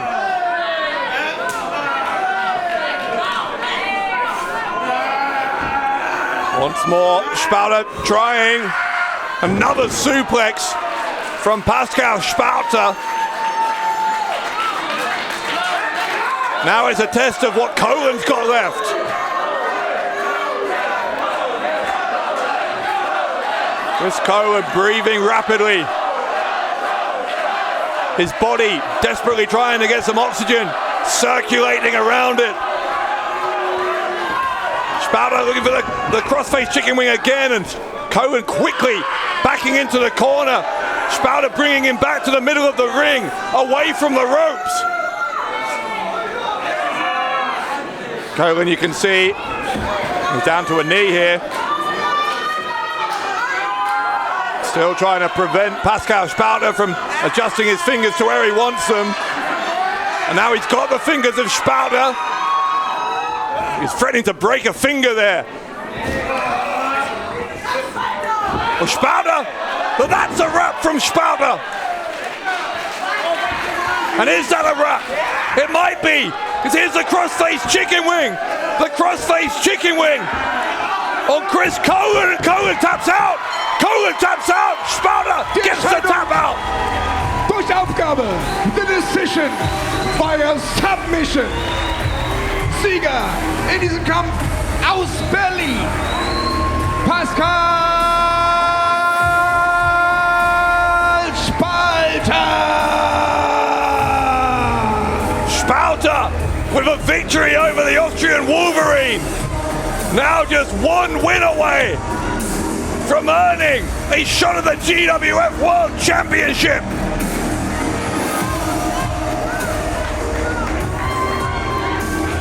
He's beaten Fast Time Mudo. He's beaten Chris Colen. Who on earth will Pascal Spalter have to face next? And who on earth can stop him from challenging for the world title? Der zweite, für ihn besonders wichtige Sieg.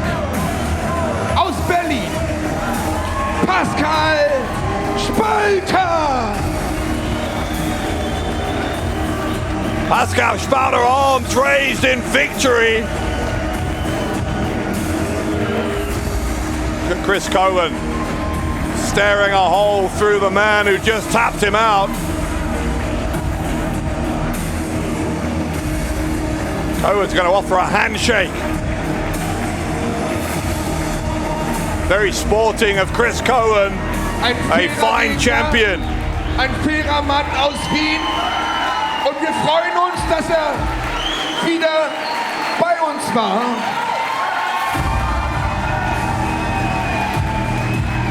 Spalter accepts. Shake hands Yes, he will. mit dem Austrian Wolverine, Colen. A hug Der between Sieger aber Colen and kommt Spalter. aus Berlin, Pascal Spalter. Good to see the respect between Colen and Spalter. Spalter holding up 2 fingers. He's won 2 out of 3. If he can win 1 more, he'll get a shot at reaching the top of the mountain in the German Wrestling Federation. Pascal Spalter, your winner at Mystery Mayhem.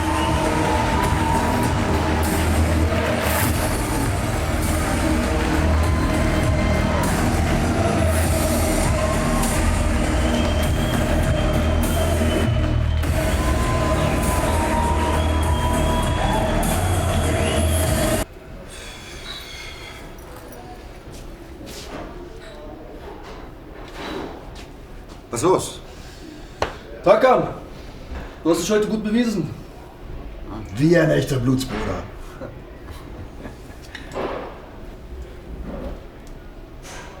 Fällt nur noch eins.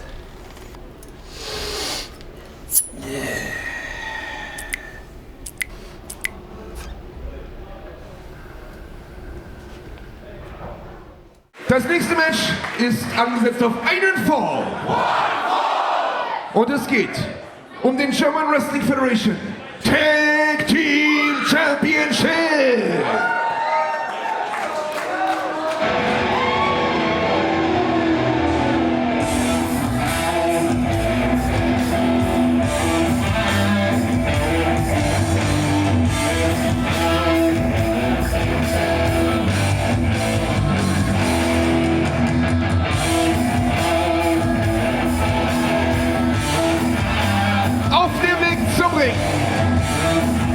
In Begleitung ihrer Blutsbrüder Erkan Sultani und Orlando Silva, die amtierenden German Wrestling Federation Tag Team Champions,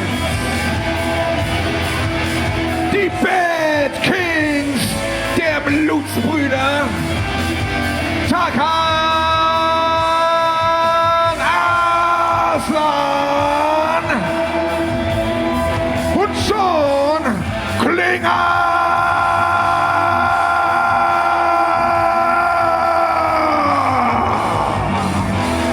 Tarkan Aslan holding up both of those newly won tag team title belts, but where's Klinger gone? Klinger, it looks like has a gift for Tarkan Aslan, and as we saw, Aslan apparently now a fully fledged member of Blutsbrüder, and I guess Sie hat noch gefehlt. this completes the induction. Die offizielle Weste. Und das sind sie. Von den Blutsbrüdern, die Bad Kings, Sean Klinger und Tarkan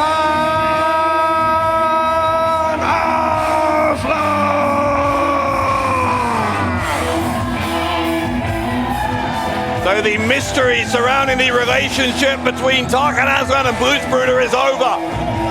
Now officially part of the group, but not only part of the group, but a co-tag team champion.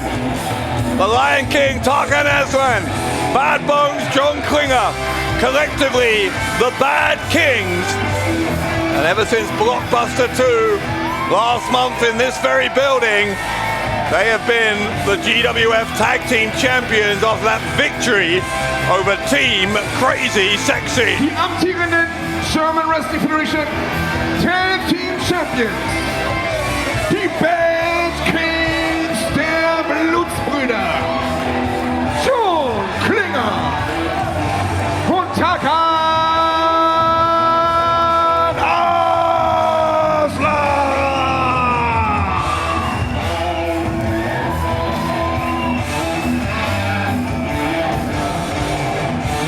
Aslan. They are going to face 2 Mystery Mayhem envelope holders.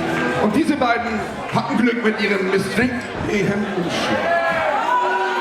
Und deshalb sage ich sie besonders gerne an, die Herausforderer auf dem Weg zum Ring.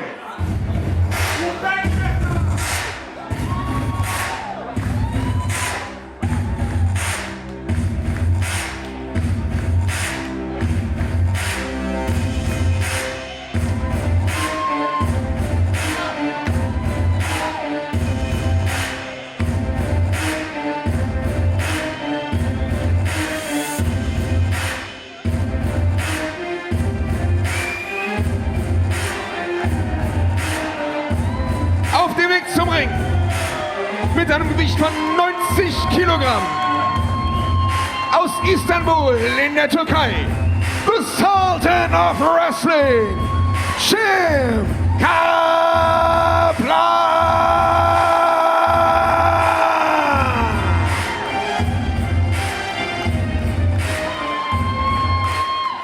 Sein Tag-Team-Partner.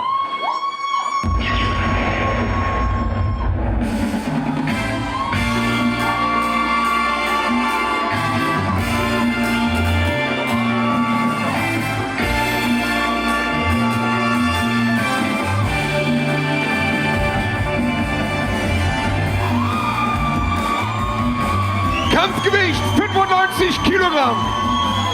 Aus der Türkei. Der Adana Bulldozer Aytac Bahar. Very interesting that fate has ordained that these two will be a team together here tonight at Mystery Mayhem. Of course, both Jem Kaplan and Aytac Bahar were previously members of Group Arash.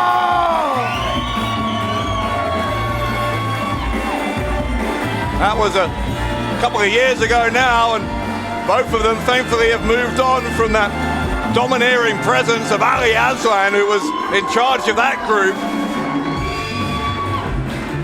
They do know each other very, very well. To the Adana Bulldozer, Aytac Bahar, and the Sultan of Wrestling, Jem Kaplan. Unfortunately though, they have shown a little bit of naivety there, turning their backs on Tarkan Aslan and on John Bad Bones Klinger, the tag team champions. Bahar taking down Aslan. Klinger taken off his feet as well. And the danger to the tag team championships may be very significant here from Kaplan and Bahar.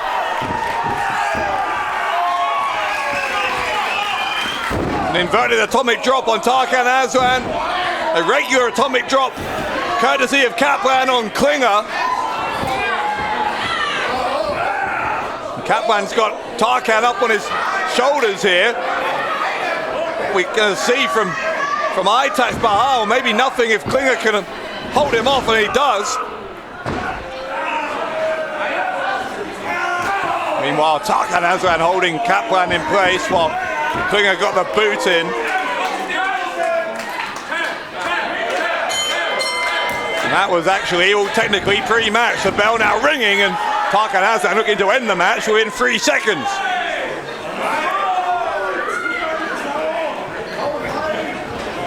Now we're officially underway. Bahar sent into that corner, the Blutsbrüder corner, the group of which Tarkan Aslan now officially a member.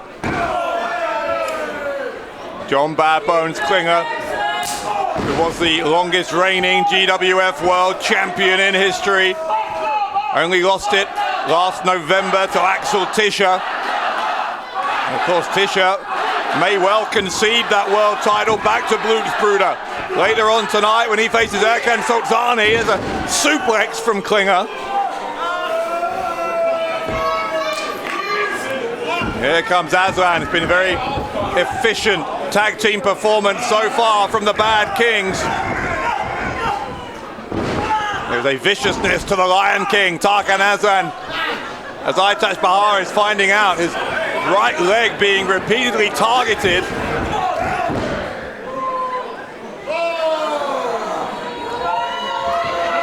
Aslan dropping his leg across the throat of Aytac Bahar. Referee knows that that's an illegal choke. Insisted on Aslan breaking it before the count of 5.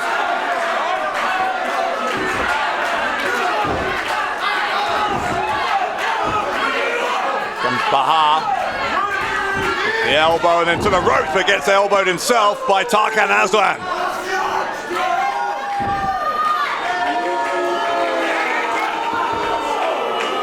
The ever eccentric Lion King.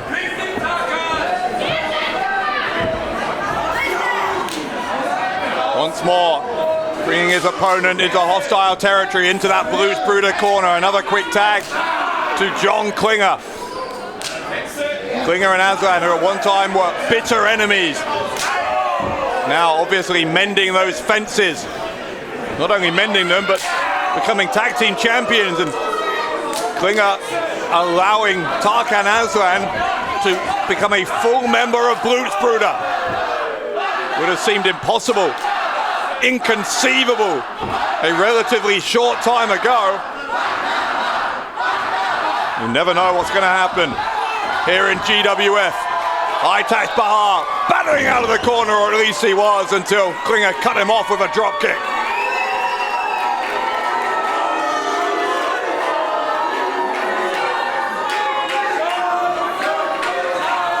Young Klinger, very pleased with himself, as he often is, with a controversial world champion. Plenty of people, myself included, had plenty of criticism for that title reign of Klinger. Tarkan Aslan, of course, a former world champion as well.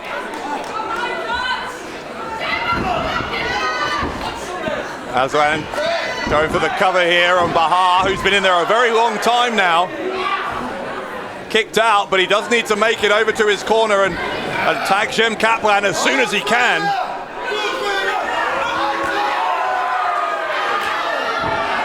Bahar trying to fight back. Aslan goes to the ropes.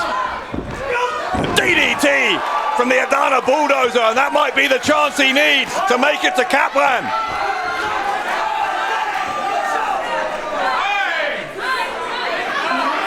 Both men are down. Aytac drawing ever closer. Klinger's tagged in. Here comes Kaplan.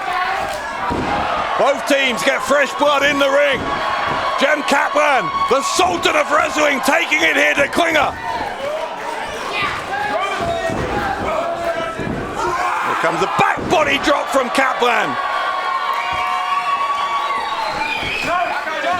Kaplan chiseled from stone, so it seems. He's got a choice. Who's he going to attack? Goes for Klinger. Follows up with more of the same for Aslan. Back to Klinger. Kaplan is all over the tag team champions.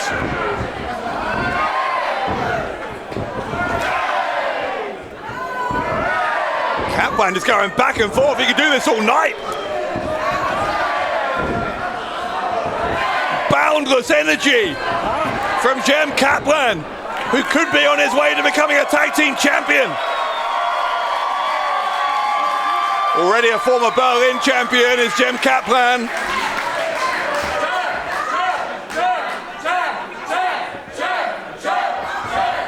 Kaplan's going to send Klinger into the same corner as Aslan. Here he comes with a run-up. Collides with both of them, both men collapsing down in the corner. Kaplan's going to send Aytac with the cannonball, but both of the champions moved out of the way. Bahar didn't find his target. Shoulder block from Klinger. Neither he nor Kaplan goes down.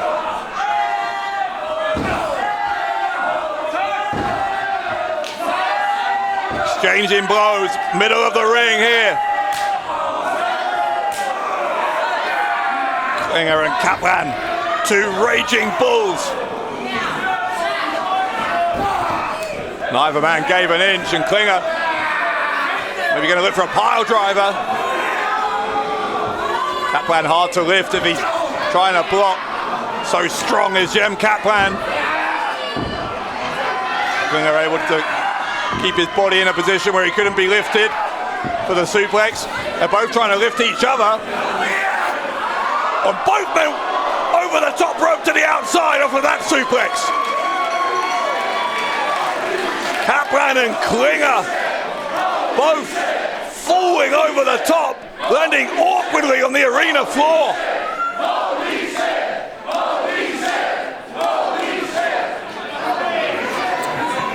Kaplan and Klinger, maybe non-entities in the rest of this match now. I'm not sure if either man can recover from that horrendous fall over the top rope. If neither of them are going to be a factor, then well, maybe they are. They're both moving, fortunately. In the meantime, though, Aslan and Bahar inside the ring.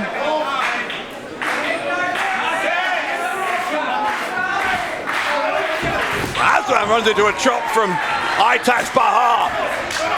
Look at Tarkan Aslan, though. Look how he responds. The right hands and the chops. Stamping on the foot of the Adana Bulldozer. And gets, oh my goodness, a spine buster. A spine buster from Aytac's Bahar.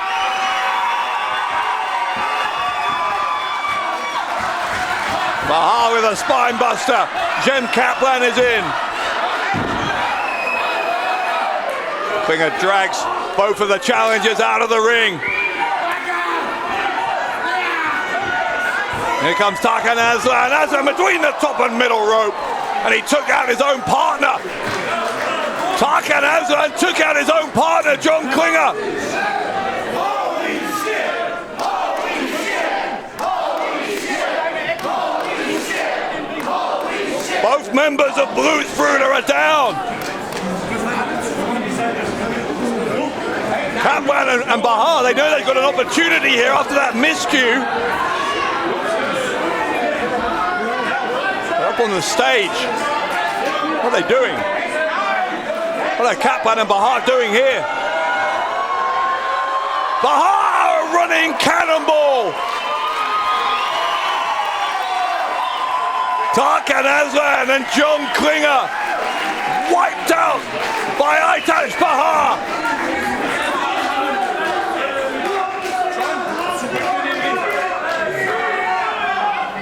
The tag team champions are in all kinds of trouble. Kaplan rolling Klinger back into the ring. Klinger trying to fight back, but it's with an air of desperation to this offense from Klinger. Look how he's bouncing off the ropes when Kaplan hits him. He's just about regained some stability now, but elbow from Kaplan, and a discus elbow. Takes down Klinger. Here comes Tarkan Aslan. Aslan gets shoved to the ropes by Kaplan, but comes back with a clothesline. Tarkan Aslan celebrating, but Aytac's Bahar was waiting for him with a missile drop kick. Bone spear from Klinger. Drop across the throat, but oh my goodness, Jem Kaplan, until he got poked in the eye by Klinger. Now it's a pile driver from Klinger. That poke to the eye may have been critical. Aytac's Bahar, the Death Valley driver.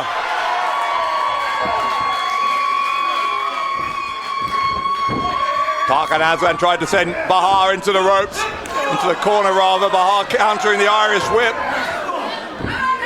Now he does get Bahar into the corner, hoists him up onto his shoulders as a powerbomb. Powerbomb from Tarkan Aslan on the Adana Bulldozer, Aytac's Bahar. Here's Kaplan. Kaplan squatting with Tarkan Aslan. Hits him with a gut buster.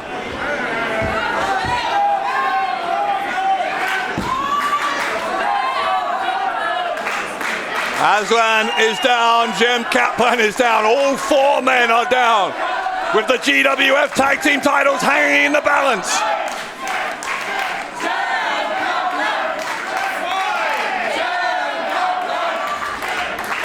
Crowd trying to cheer on Jem Kaplan to get to his feet before Tarkan Aslan. And Kaplan is up first. Jawbreaker though from Aslan. Aslan was in for the cutter. The alpha cutter was the effort there, and he gets it. The cutter, and now the descent into badness from John Klinger. Klinger and Aslan both trying for the pin, and Aytac's Bahar saves Jem Kaplan.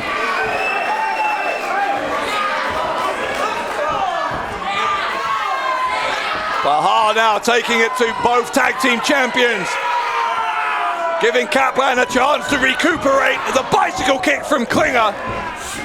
Headbutt from Aslan and a hop Nelson into a suplex from Bad Bones. There is a reason he is known as the most dangerous man in European wrestling. There's a cutter from Aslan.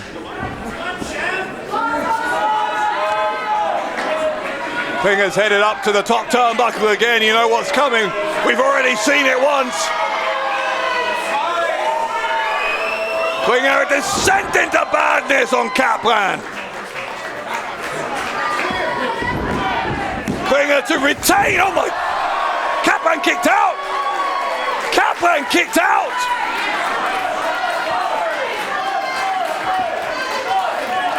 I thought for all the world the Blutsbrüder had just retained the tag team titles. How rare is it to see somebody kick out of the descent into badness? Bahar kept at bay by Klinger. Even though Kaplan kicked out, it may just be a temporary reprieve because it looks like Blutsbrüder, looks like these bad kings are planning to end it here. Again, Bahar cut off as he tries to return to the ring.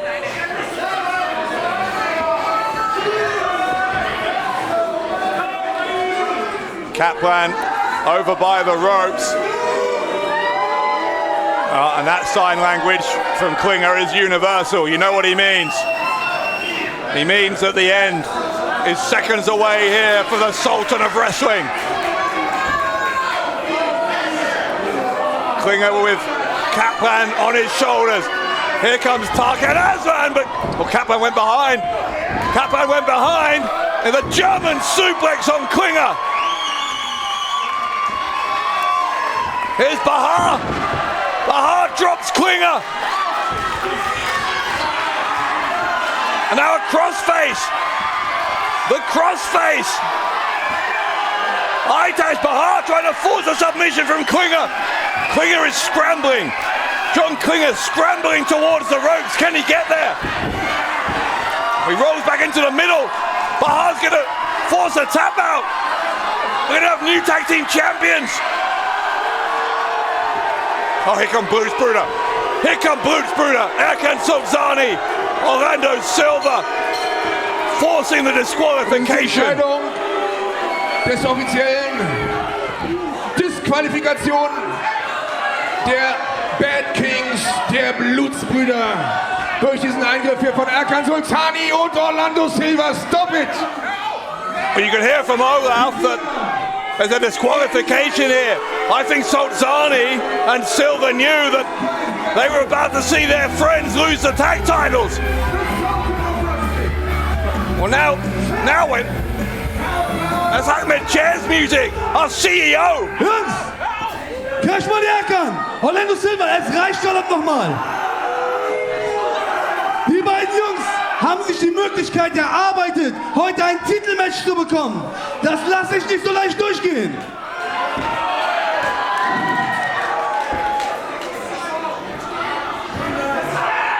Tarkan, Jungs, ihr hört sofort auf, sonst verliert ihr die Titel jetzt.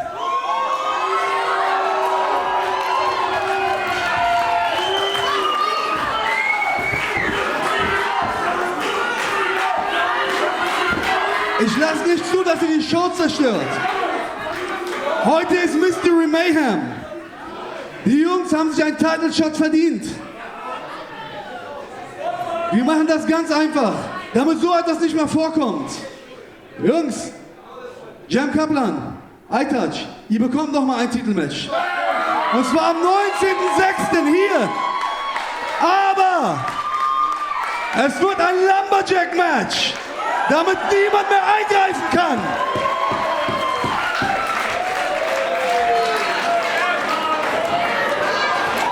Und greift ihr den nochmal an, verliert ihr heute die Titel. Das war's. What an announcement from Ahmed Chair. Kaplan and Bahar are going to get a rematch. A Rising Heat on June 19th. It's a lumberjack match. Neue German Wrestling Federation.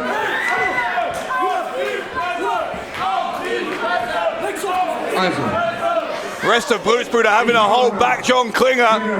Chair said if there's any more violence here, the Blutsbrüder will be stripped of the tag titles. The Sultan of Wrestling, Kaplan und der Adana Bulldozer, Aytac, Bahar. They've had their hands raised here via disqualification of Kaplan and Bahar. If they have their arms raised next month at Rising Heat in a lumberjack match, then they'll be the tag team champions. A major match signed for June 19th. Ich sage mal, vorübergehend. Weiterhin German Wrestling Federation Tag Team Champions, die Bad Kings der Blutsbrüder, Klinger und Tarkan Aslan. Aber die Sieger und die moralischen Champions. What a match that's gonna be! Kaplan and Aytac Bahar get another shot at the Tag Team Championships at Rising Heat. A lumberjack match for these two men to get their opportunity to claim the gold.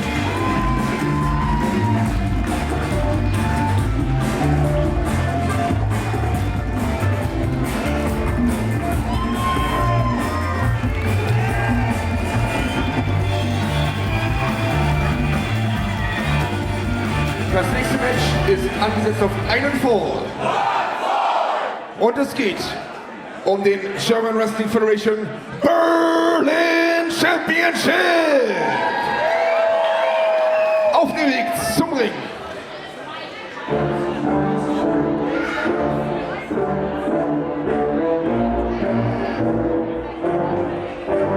Yeah, I just wanna be the greatest.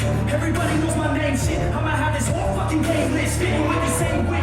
And I'm gonna be famous. Ain't nobody Der Herausforderer coming up out of vision to make it. mit einem Kampfgewicht von 90 Kilogramm aus Erfurt in Deutschland, Mr. No Bullshit, Marius Al-Ani.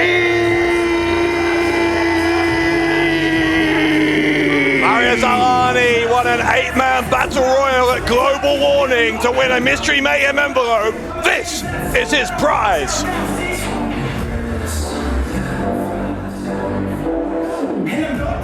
Sein Gegner, German Wrestling Federation Berlin Champion.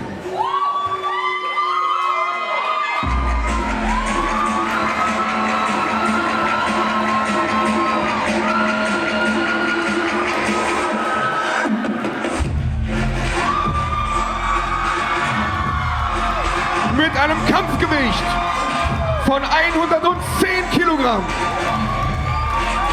aus Moos in Belgien. The Belgian War Machine, La Machine de Guerre Belge, Mike Vecchio. Since Mike DiVecchio won the Berlin title at Legacy 26 in December, he has defended against the likes of Fast Time Mudo, Crowchester, Ahura. Will Marius Al-Ani be added to that list of victims here at Mystery Mayhem, or will we have a new Berlin champion? Der German Wrestling Federation Berlin Champion aus Belgien. La Machine de Guerre Belge, Mike DiVecchio.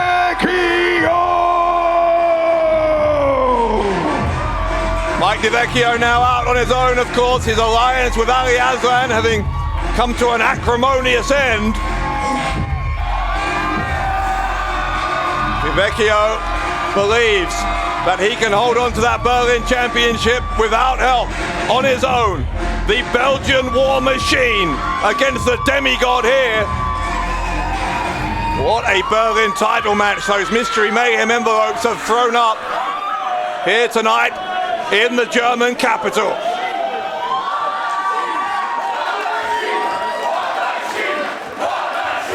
Das ist der Titel, um den es geht, der German Wrestling Federation Berlin Championship. We are ready to roll in this championship match.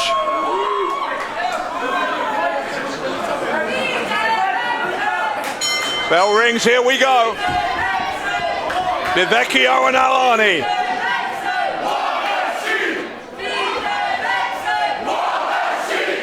Cautious start, both men giving each other a bit of space. There's a healthy respect for each other's abilities, I think. Both men know just how dangerous the other can be.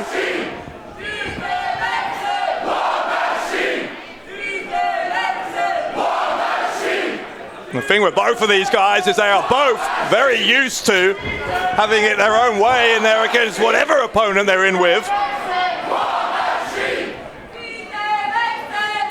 Divecchio knows he won't have it that way with Alani, who goes for a spinning kick, can't get it. Pace quickening here, there's a leapfrog from Alani and a drop kick right to the head. Great hang time from Alani. Great agility to get that high in the air.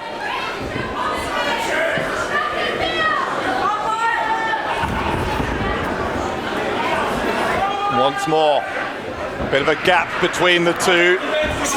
Neither man wanting to do anything too rash, but Alani in the end forcing the issue, going for the leg. Got a pounding strike down on the back in response. Divecchio trying to keep Alani hooked up in that side headlock. Alani though able to reverse it and takes down Divecchio over the leg. Alani was looking for a clothesline, couldn't get it, and there's a drop kick instead from the Berlin champion.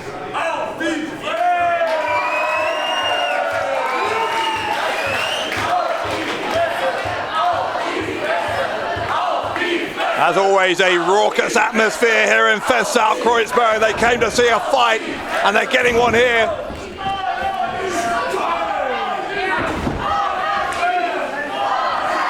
Here comes Divecchio. Got Alani scooped up and slammed down. A smile on the face of the Berlin champion as he goes to the rope, but he gets kicked from a low base by Alani. Alani uses the middle rope to launch himself, spinning kick to the side of the head. Clothesline doesn't take Divecchio down, but Divecchio took Alani down, my goodness.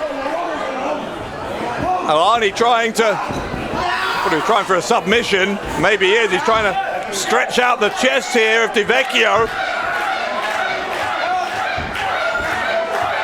Got both of those arms just completely neutralized.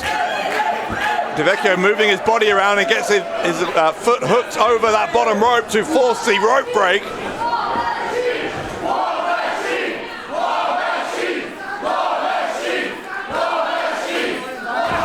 These fans have seen just how impressive Mike Divecchio can be. You can hear the chants for the Belgian War Machine. And here comes the Belgian War Machine. There's a sunset flip from Alani. Alani's got the champion's shoulders down for two. A power slam from Divecchio. Divecchio looking to retain, and Alani says no.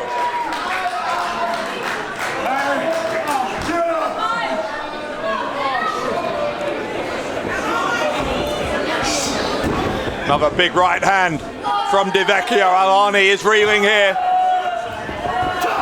Divecchio able to back him into the corner. Shoulder thrusts right to the midsection of the demigod, Marius Alani.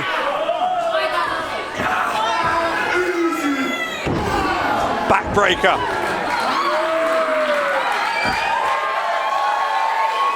Divecchio knows that things are going his way here with the Berlin title on the line.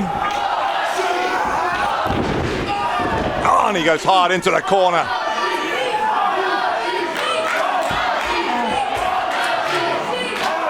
It is extremely rare to see Marius Alani being manhandled like this, but that is the power. That is the force of nature. That is our Berlin champion.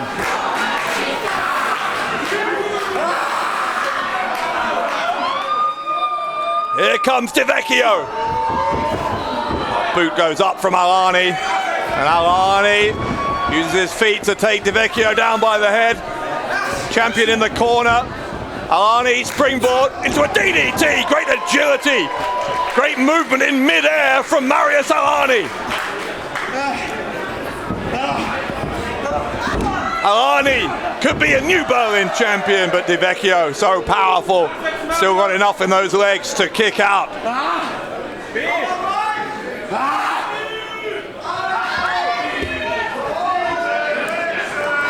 Marius Alani's had success pretty much wherever he has gone in the wrestling world. The fact that he is yet to hold championship gold in GWF is an anomaly that he would very much like to put right here tonight at Mystery Mayhem.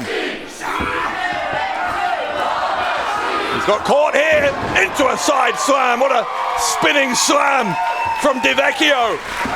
Mike Di Vecchio with that right leg hook, but the left shoulder just about comes up off the canvas for Alani.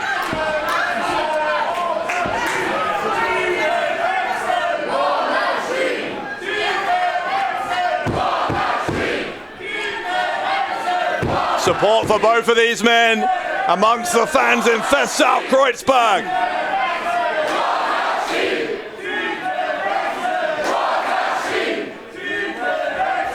Alani gets up but runs straight into another boot from Di Vecchio. Headbutt from Di Vecchio. Alani still coming back for more. Di Vecchio invited him. Alani was happy to accept the invitation. Headbutt from Di Vecchio. What a physically bruising encounter this has been for the Berlin title. Spinning kick from Alani, didn't get all of it, but he got a glancing blow. Di Vecchio able to come back. Another attempt at the kick from Alani. And this time he grabs the leg of Di Vecchio. Dodges the attempt at the enziguri. Alani might be looking for the ankle lock. Gets pushed away by Di Vecchio. Spinning elbow into the side of the head of Di Vecchio. Headlock takedown from Alani. Clothesline from Alani.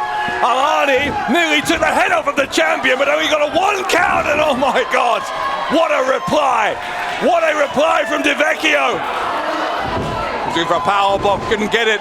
Another kick to the head, and this time Di Vecchio falls like a tree being chopped down in a forest. Di Vecchio crumbling down to the canvas.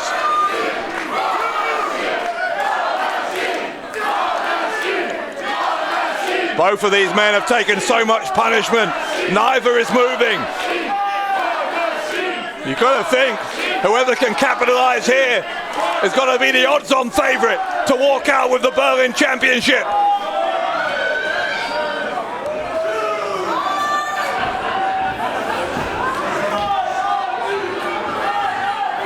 Alani gets the first strike as they are both on their knees. Forehead to forehead. Trying to battle back up to their feet. Alani is on both feet. He's keeping Di Vecchio down. Di Vecchio responds though with an uppercut. Sends Alani briefly back down, but they are both up. Here comes Alani with those quick shots, gets him into the ropes. Alani with an uppercut. A right hand from Di Vecchio, vicious from the champion.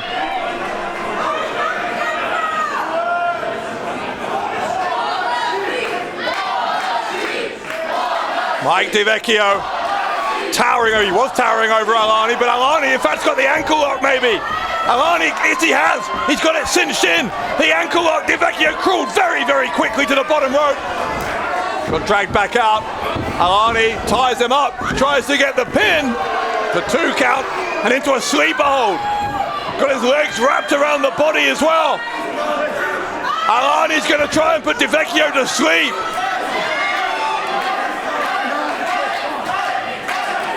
Marius Alani could be seconds away here from becoming the Berlin champion. Di Vecchio in huge trouble, the title in jeopardy.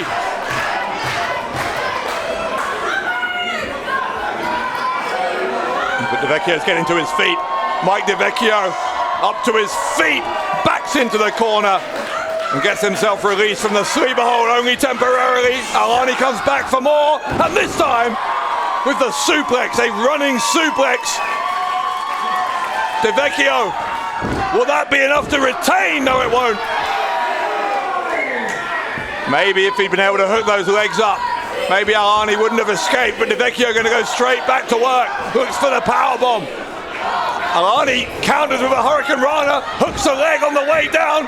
Oh no, nearly a new champion, but into the ankle lock. Alani's going to look for the submission now. Alani is relentless here in his pursuit of the Berlin title. Devecchio freed himself, but a Superman punch from Alani. Devecchio catches him. Alani catches him into a rear naked choke. Once more trying to put Devecchio to sleep. Devecchio able to roll over. Devecchio rolls over and he got him. Devecchio retains.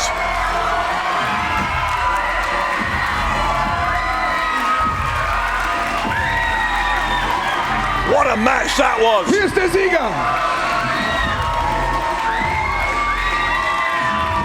Und damit weiterhin German Wrestling Federation Berlin Champion aus Mons in Belgien, the Belgian War Machine, la machine de guerre belge, Mike Devecchio. They are on their feet in Festsaal Kreuzberg after another exhilarating Berlin title defense from the Belgian War Machine.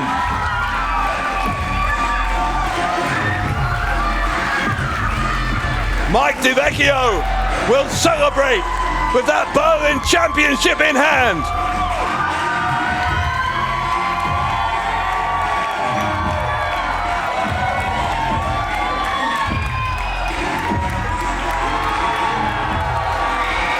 Weiterhin German Wrestling Federation Berlin Champion Mike Devecchio.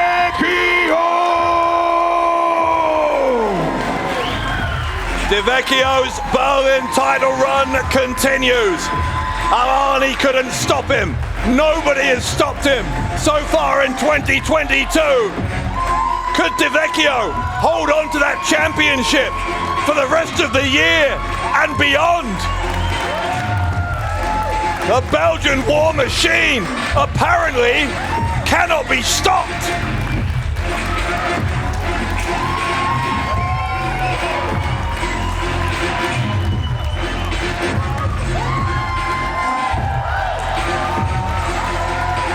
Der Main Event, der Hauptkampf beim MysteryMayhem. Angesetzt auf einen Fall geht es um den German Wrestling Federation World Championship. Auf dem Weg zum Ring.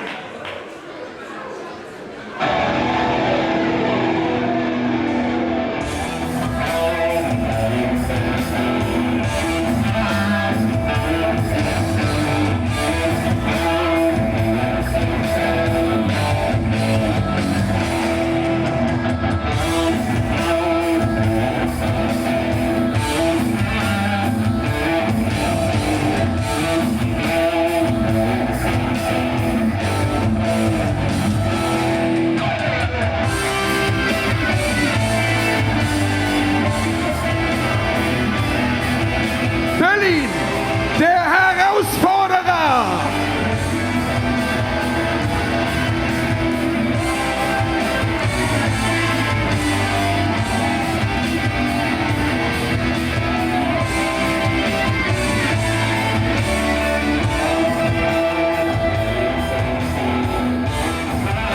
You are looking at a man who is 2 meters tall, Mr. Uppercut, the Golden Boy, a former Berlin champion, former tag team champion, and a man who has challenged in the past for the GWF world title, but he has never quite made it all the way to the top. Among those moments was a main event in the biggest show of the year at Legacy in 2018. Came very, very close to dethroning Chris Colen as world champion. Of course, we saw Colen earlier on. Sultani, since that night and several other occasions, has been thinking, I'm sure, about that world championship for a very long time. Maybe tonight's the night if he can beat the Axeman. Seinen Gegner, den amtierenden German Wrestling Federation World Champion.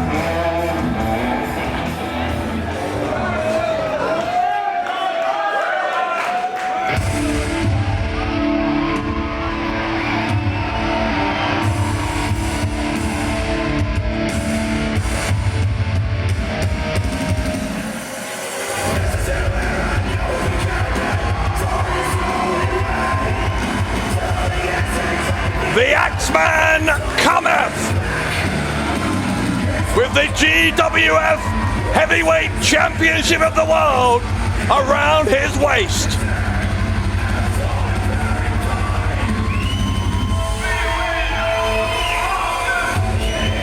It was in November at Legacy 25 that Axel Tischer ended the longest world title reign in GWF history when he defeated John Bare Bones Klinger on his return to the German Wrestling Federation after years traveling the world. Since then, Axel Tischer has not been able to be dislodged from the top of that mountain.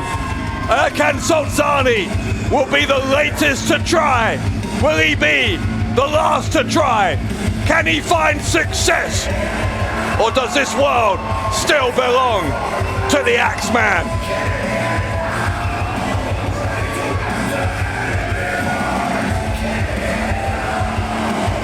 The Mystery Mayhem envelope granting Erkan Sultani a shot at greatness here tonight in the heart of the German capital. What a main event this will be.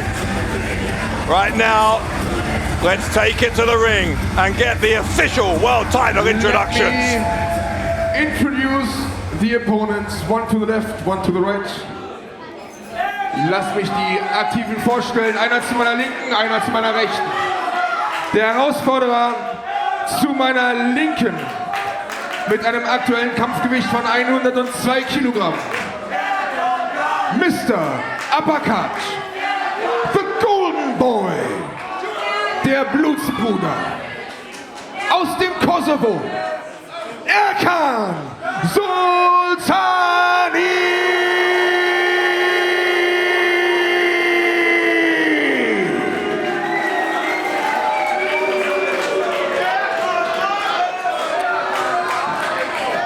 Sein Gegner mit einem aktuellen Kampfgewicht von 91 Kilogramm. Aus Dresden in Deutschland. Der amtierende German Wrestling Federation World Champion. The X-Men. Axel Tischer.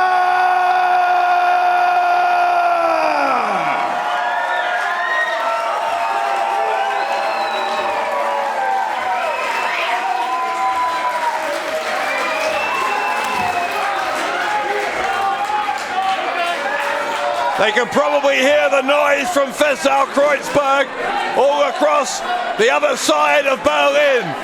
It is that loud in here in anticipation of Axel Tischer versus Erkan Sultani.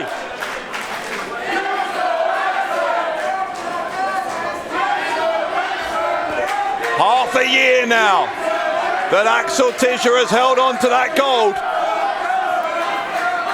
Will this be the night that the World Championship returns to Blutsbrüder? Will it be the night that Erkan Sultani earns that prize for the first time? Bell rings, and Axel Tischer, the Axeman, stays firmly in his corner. So does Erkan Sultani.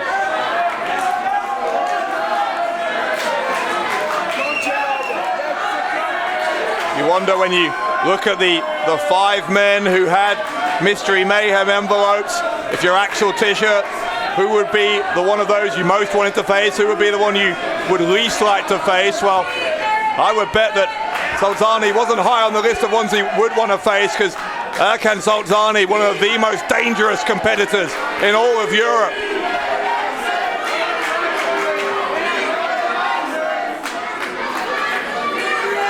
With the exception of that world title, Solzani's resume speaks for itself. All those other championships he's held.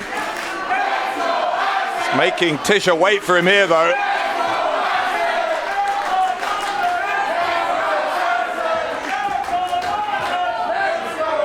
Very cautious start, but finally they do lock up. You can see the height differential. Gives a leverage advantage to Solzani, but it was still Tischer who got him into the corner, and now Solzani backing out again.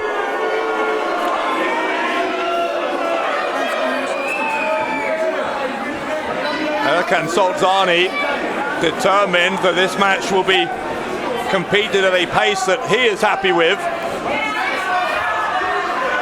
Not prepared to give an inch in terms of control here towards Axel Tischer. That might be smart, you might think it's cowardly, but you can see Tischer, so dangerous at so many different elements of his game. Great mat wrestler, great technician, got power moves, deceptively agile. Tischer, one of the best all-rounders in this generation of talent in the wrestling world. Again, Solzani goes to the ropes, again making Tischer wait.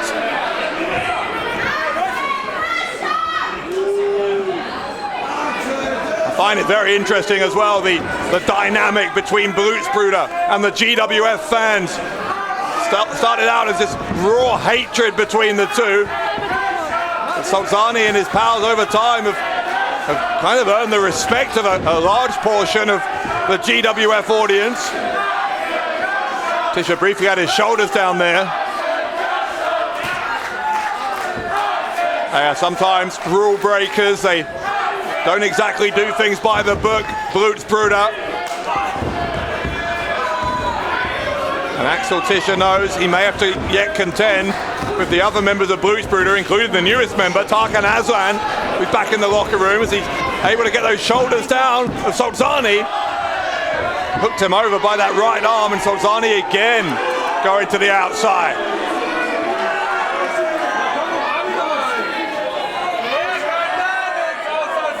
Solzani getting a front row seat.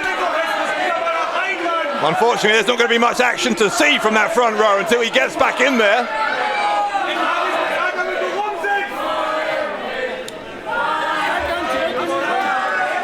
I don't know if this constant playing for time is an attempt to get under the skin of Axel Tischer, but if it is a deliberate strategy, I've got to question it, because Tischer, one of the most composed, one of the most stable individuals you're ever likely to see in a wrestling ring, doesn't let his emotions get away from him.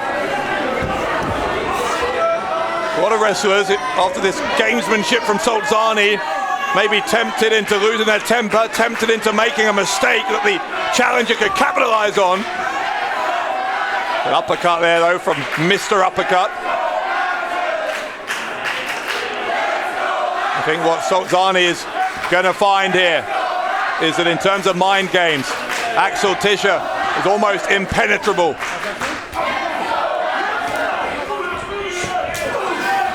Uppercut from both men. Tischer showing he can hang in there on the uppercuts with Mr. Uppercut.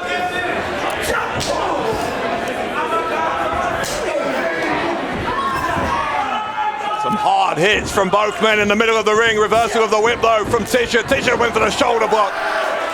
Solzani, the bigger of the two men, sends him down.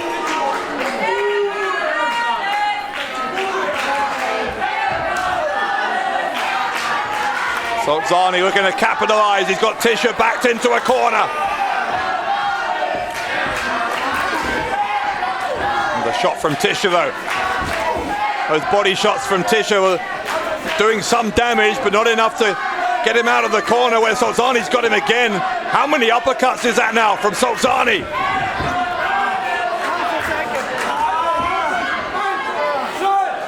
Sultani choking away, that's illegal, needs to break it before 5, which he does.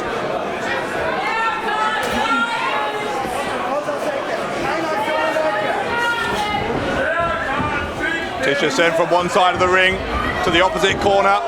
Shoulder roll from the champion.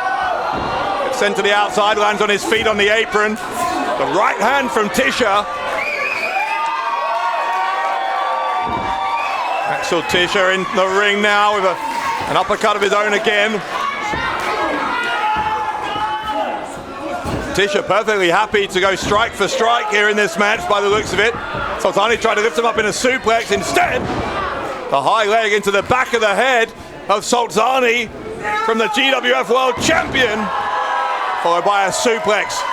Now a pin.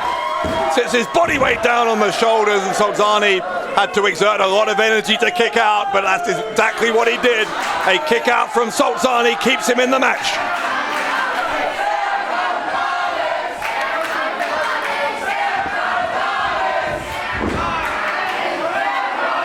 Sultani sent into that turnbuckle by Tisha. It's another uppercut. Tisha may have hit more uppercuts here than Sultani has.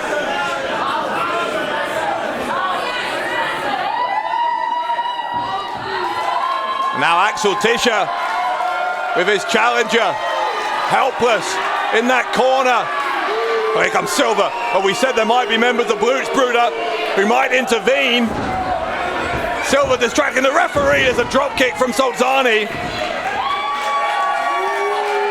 That interruption from Orlando Silva proving to be very fruitful for Erkan Sultani. Sultani has turned the tables. He got a 2 count there, but those are the reinforcements on which Erkan Sultani can rely if he wishes to. Orlando Silva is a long-time tag team partner. They were tag team champions last year.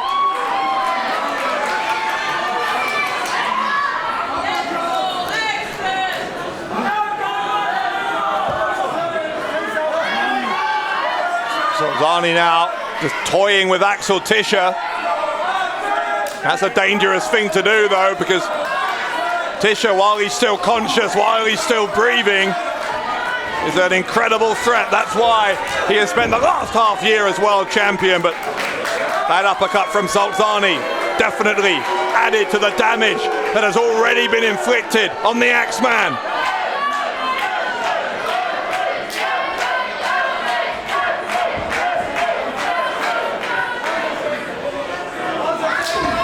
Another uppercut from Sultani. You can almost see the cogs turning in the brain of Sultani, trying to plan out how he can turn what at the moment remains a kind of a tentative advantage into a decisive world title winning one.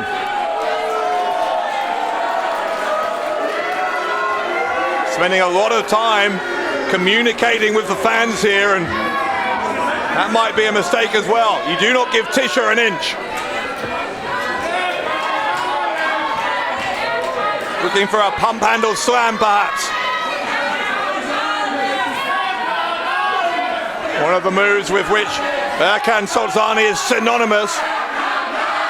His elbows to the ribs, trying to soften up Tisha a little bit more. What a counter from Tisha, the hip toss. Elbow goes up though for the Axeman. Big right hand, and another one. And another one from Tisha. Sultani will try again. Pump handle, no. Tisha behind, lands on his feet. He rolled over that shoulder of Sultani. He got him pinned now. Sultani's shoulders down. 2 count. And a leaping uppercut from Sultani. The challenger very much playing to his strengths in this main event.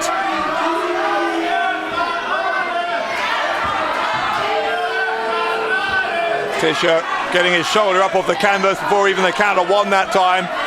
Sultani somewhat arrogantly trying to place his foot on the chest of the champion to get a pinfall that way.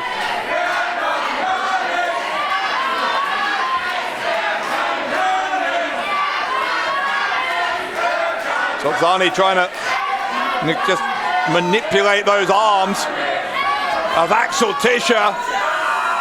Now stretching them backwards, that's what he was looking for. Tischer tried to block it. Solzani now burying his knee between those shoulder blades while stretching those arms backwards.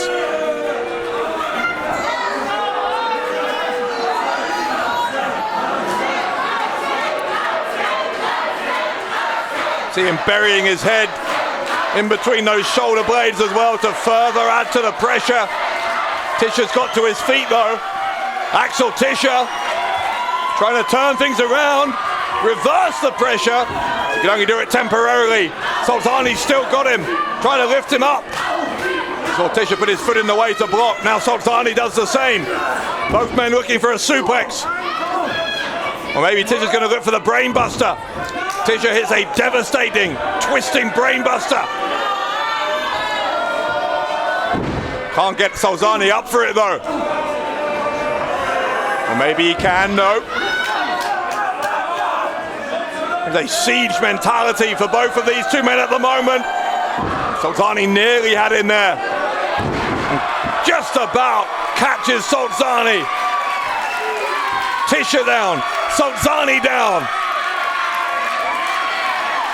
How competitive, how hard fought is this world title match?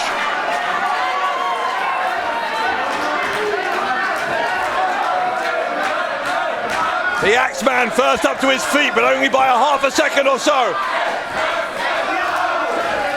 We're back to where we've been so many times in this match. Strike for strike, right in the middle of Kreuzberg, the center of the squared circle.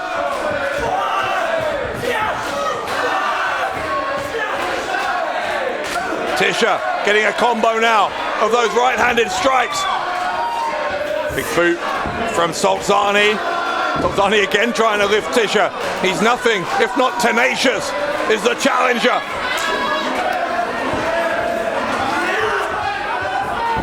Tischer ducks a clothesline attempt. It's with a forearm. Solzani went down. Tischer got another uppercut and strikes him in the corner. The suplex from Tischer. Solzani holding his lower back. Tischer causing an enormous amount of anguish here for the challenger. Dragged him into that short arm clothesline by the foot. There's a double underhook looking for the Liger bomb. Couldn't get it, but he turned it into something else. Turned it into a slam and almost put away. There can Solzani that way.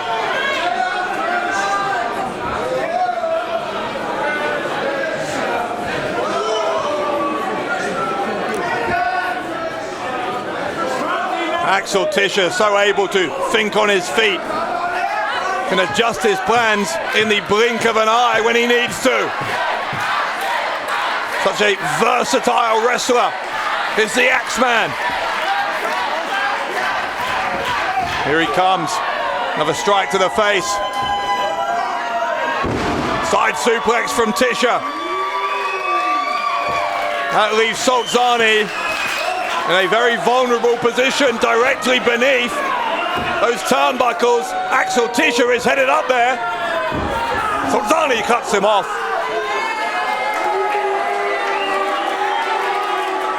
There can Solzani. Could have been in big trouble there if Tischer had landed whatever he was planning from the top. Instead though, it is Tischer who could be in danger. Solzani and Tischer almost up in the rafters.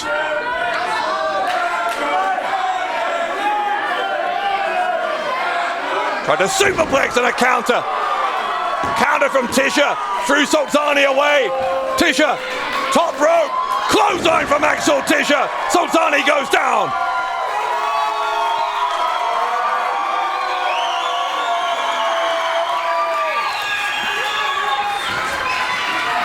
Tischer, German suplex with the bridge, he's holding on, the shoulders are down, and out can Solzani.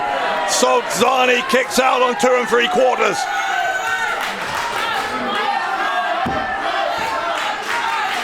It was a textbook German suplex, a beautiful bridge. Nothing wrong with the move, but the desire of Erkan Solzani allowing him to kick out. He found a way.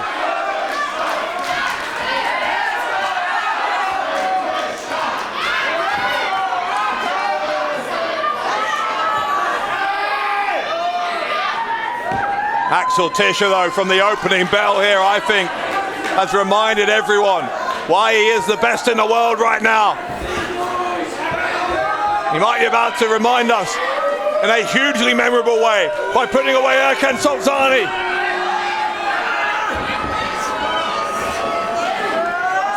Silver's back, Silver's on the apron. Silver's on the ring apron. Referee distracted by Orlando Silva. Nothing untoward happened in the meantime, but got to be careful of Orlando Silva.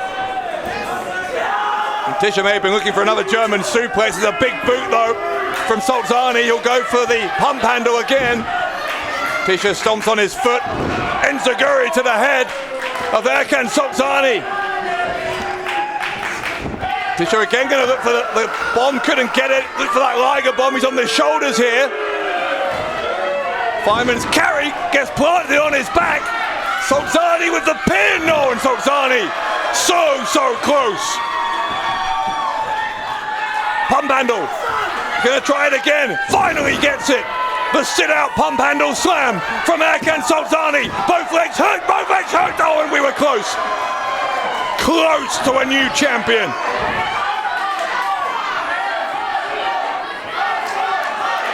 That is about as close as it is humanly possible to get without getting the free count.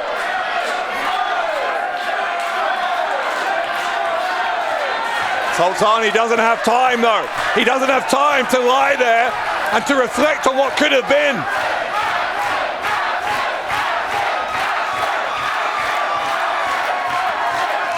Both back up.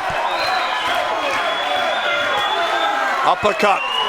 Uppercut, uppercut. All of these moves, these uppercuts from both men, doing untold damage, but the adrenaline is flowing for Axel Tischer and for Erkan Solzani.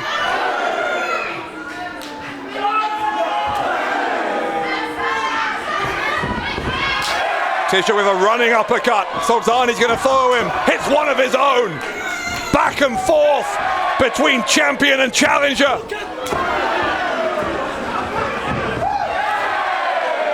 They are just knocking lumps out of each other here. There's a neck breaker from Tischer.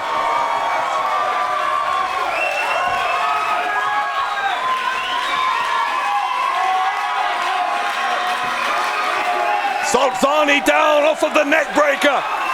Axel Tischer soaking in the atmosphere in Festal Kreuzberg. Large parts of this crowd willing him on, but Solzani with the uppercut again, cutting off Tischer.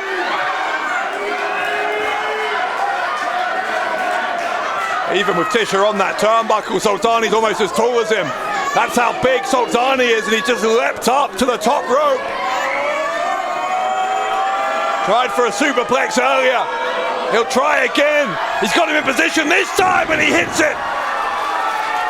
The superplex on the GWF World Champion.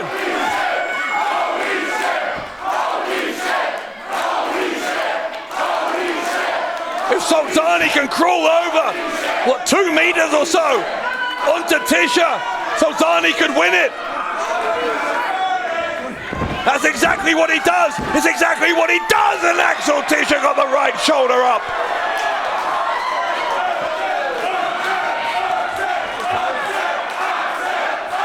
Is Erkan Solzani destined to be the nearly man again? That is 2 or 3 times now he has been within a tenth of a second of becoming the world champion.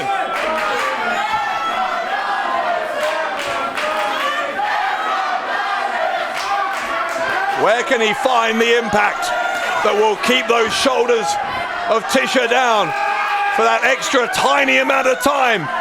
That's all he needs here, Sultani.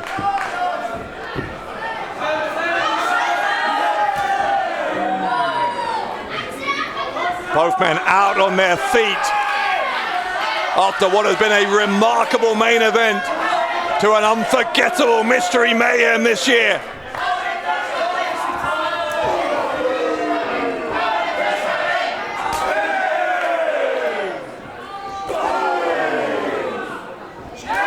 It is still a battle of the uppercuts. Tisha and Sultani on an absolute knife edge.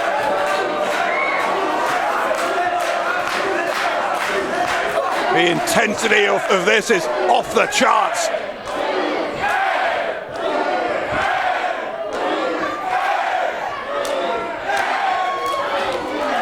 Here comes Sultani. About 10 uppercuts in a row in the space of about 5 seconds. Looking for the super kick. Instead there's a knee to the head. Kick round the head. Tisha's going to look for the Liger Bomb. Silver's on the apron again, for goodness sake. Bicycle kick. Knocks out Silver. A super kick from Sultani. Has he done it? Has he done it? No, because that right foot, the right foot is on the rope. Sultani thinks he's won it. Referee saying no. Look at the foot. Look at the foot of Axel Tisha. Tisha's foot on that bottom rope, saving his world championship.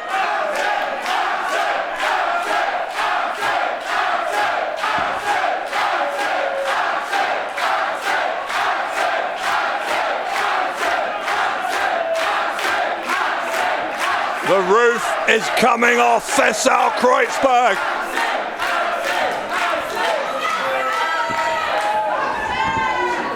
I don't know if Tisha can even stand. Can Axel Tisha even get to his feet after that super kick?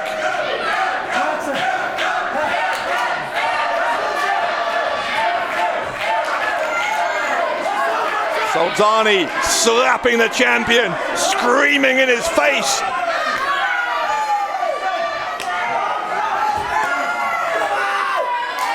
Sultani's got to keep his temper in check, channel that anger.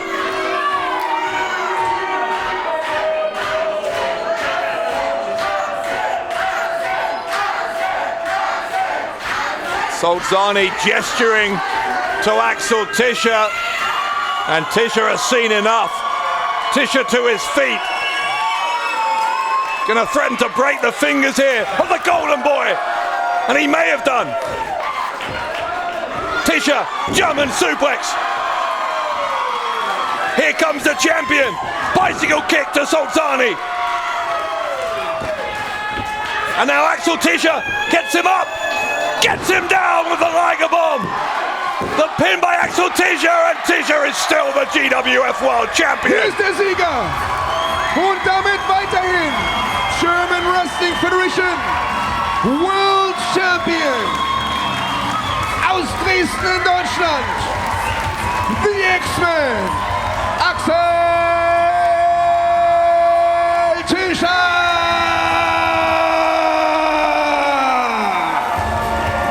What a match! What a battle for the World Championship! And what a night here at Mystery Mayhem!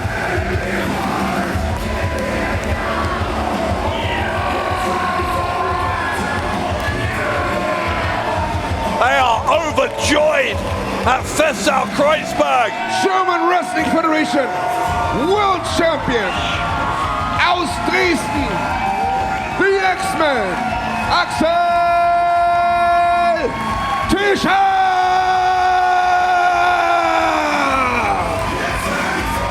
It seemed on numerous occasions during that match that Axel Tisha's time may be up as GWF World Champion, but you should never, and I mean never, count out the X-Man. Was für ein Fight von beiden Männern, auch von Erkan Sultani. Aber der Sieger und weiterhin unbestrittener, amtierender German Wrestling Federation World Champion, the X-Man, Axel Tischer. Well, hold on. Look who's there.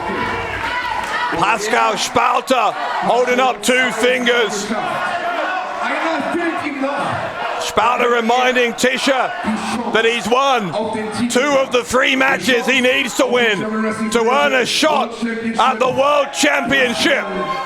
Spalter. Aber ein Sieg fehlt ihm. The Star of Berlin sending a message to the Axeman.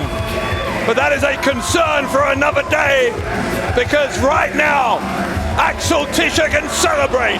He is still the champion of the world.